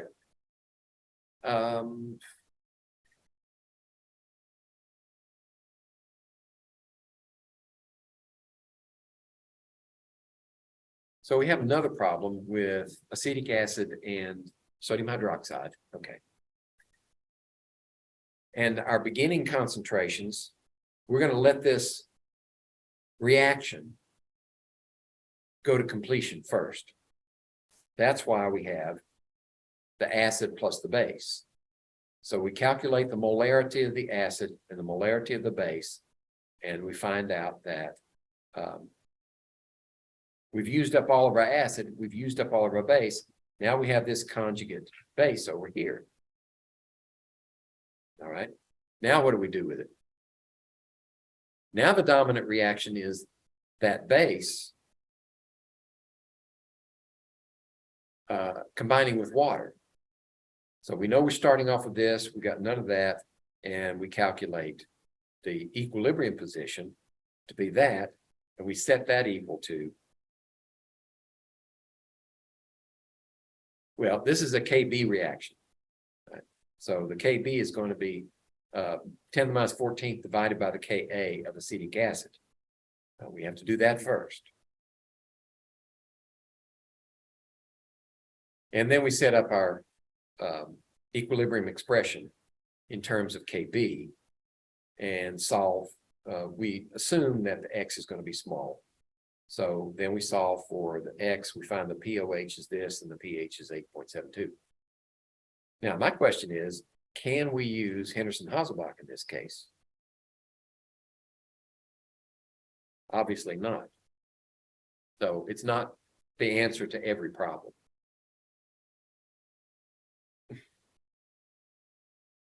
All right, so here we're titrating acetic acid with sodium hydroxide. And we'll find that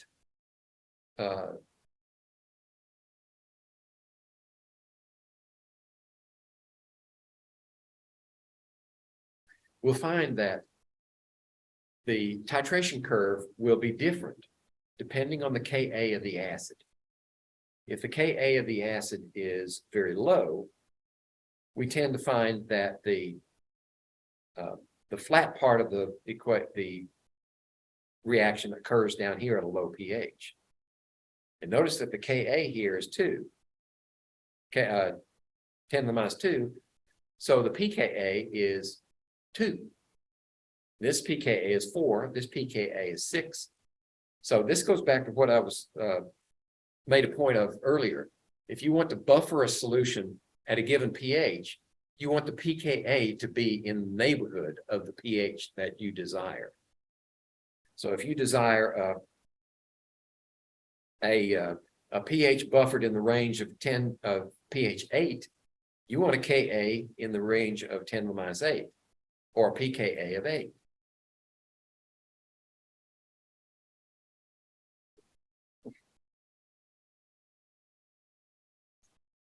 Okay, this goes back the other direction, and I'm not going to spend any time on that one.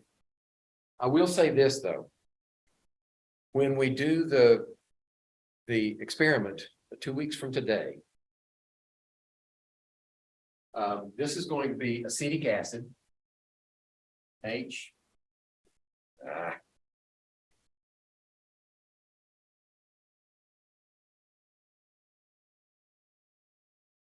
H, C2H3O2 is the acid. And the conjugate base, obviously, is going to be C2H3O2 minus. And they're going to be exactly equal here. At this point. Okay, what does that mean? For the Henderson-Hasselbalch equation, if pH equals pKa plus log of C2H3O2 minus over HC2H3O2 minus. And these are exactly equal. What does that mean for that ratio? That means this ratio is 1. What is the log of 1? Right? It's 10 to what power equals 1? So this is equal to 0.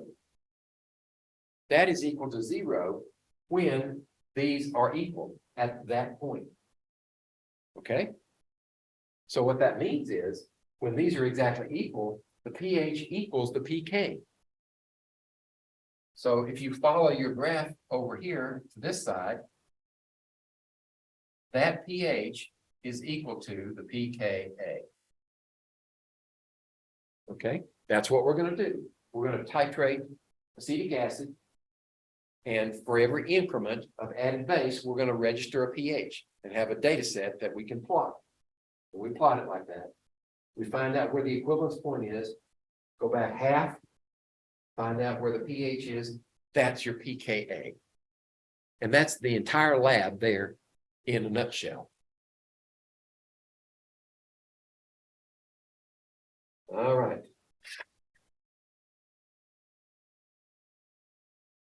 So let's continue with the discussion of acid-base indicators. Right? Up to this point, when we did, in the past, when we did acid-base titrations, we were, we used indicators, phenolphthalein in particular, to tell us where the endpoint was. Now, the endpoint and the equivalence point are very close together if you pick your indicator correctly. So,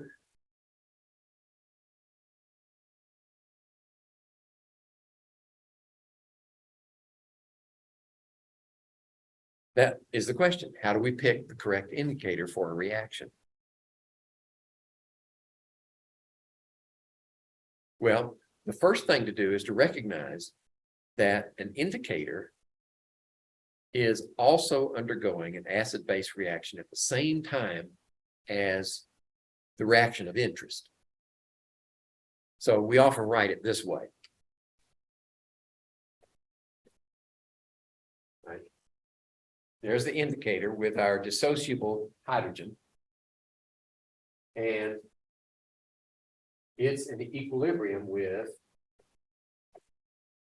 that. So here's the conjugate base. There's your protons or hydroniums, and there's the undissociated. And these are in solution. And what you want is for this to be a different color than that. So our example here, I think, phenolphthalein. So when we have this one, it's colorless. And when we have this one, it's pink. Okay? And the pK is 9.4.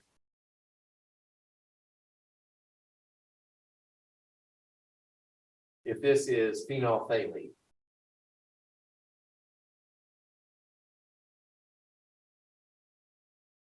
Okay, that's our example. So how do we get from here to here if it's in the solution while we're titrating it? Well, we're adding base, and base is reacting with protons from the acid of interest.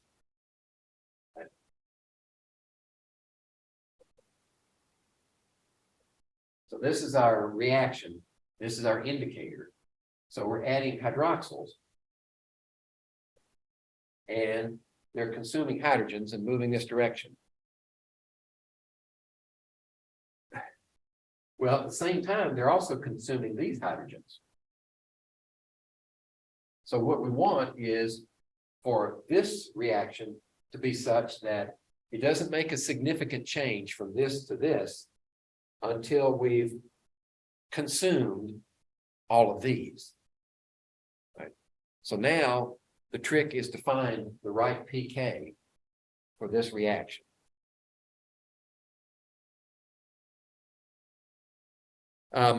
And we have to involve a little bit of physiology here. The human eye can detect a difference in concentration if there's a 10-to-1 ratio of, hold on a second.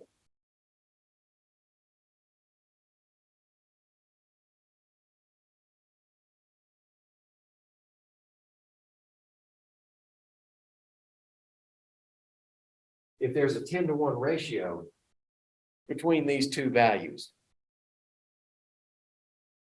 If that's the case, then we can detect a pH change. So phenolphthalein happens to make that change between 8.4 and 10.4.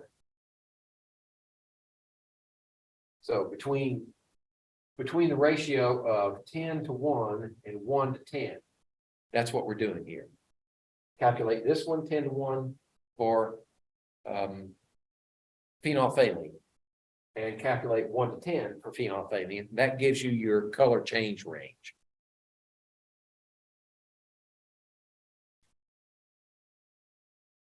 So in effect, it's the pKa plus 1, the pKa minus 1.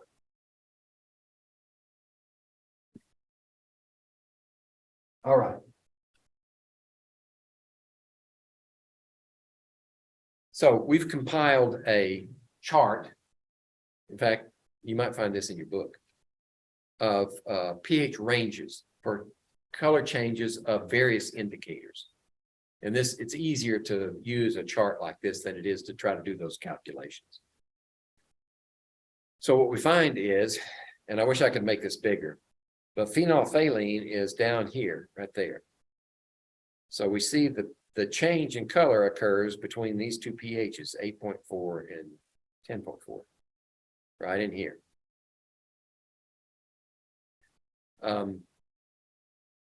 If you have a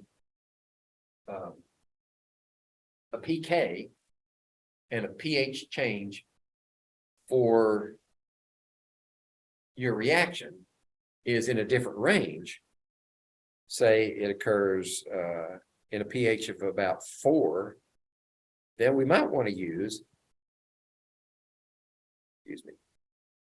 might want to use one that's maybe like this one, bromephenol blue, or methyl orange right in here. Okay.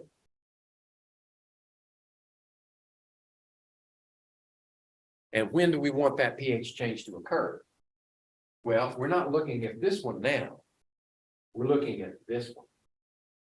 So what pH is that? And that's the one we want to get close to the pKa of our indicator. Not this one, that one. Okay, I think that's it. Yep, that's it. All right, so next week we'll do a review using those two documents for chapter 14 and chapter 15. And hopefully we'll be back in our usual room. And I won't have to jerry rig it like I did today.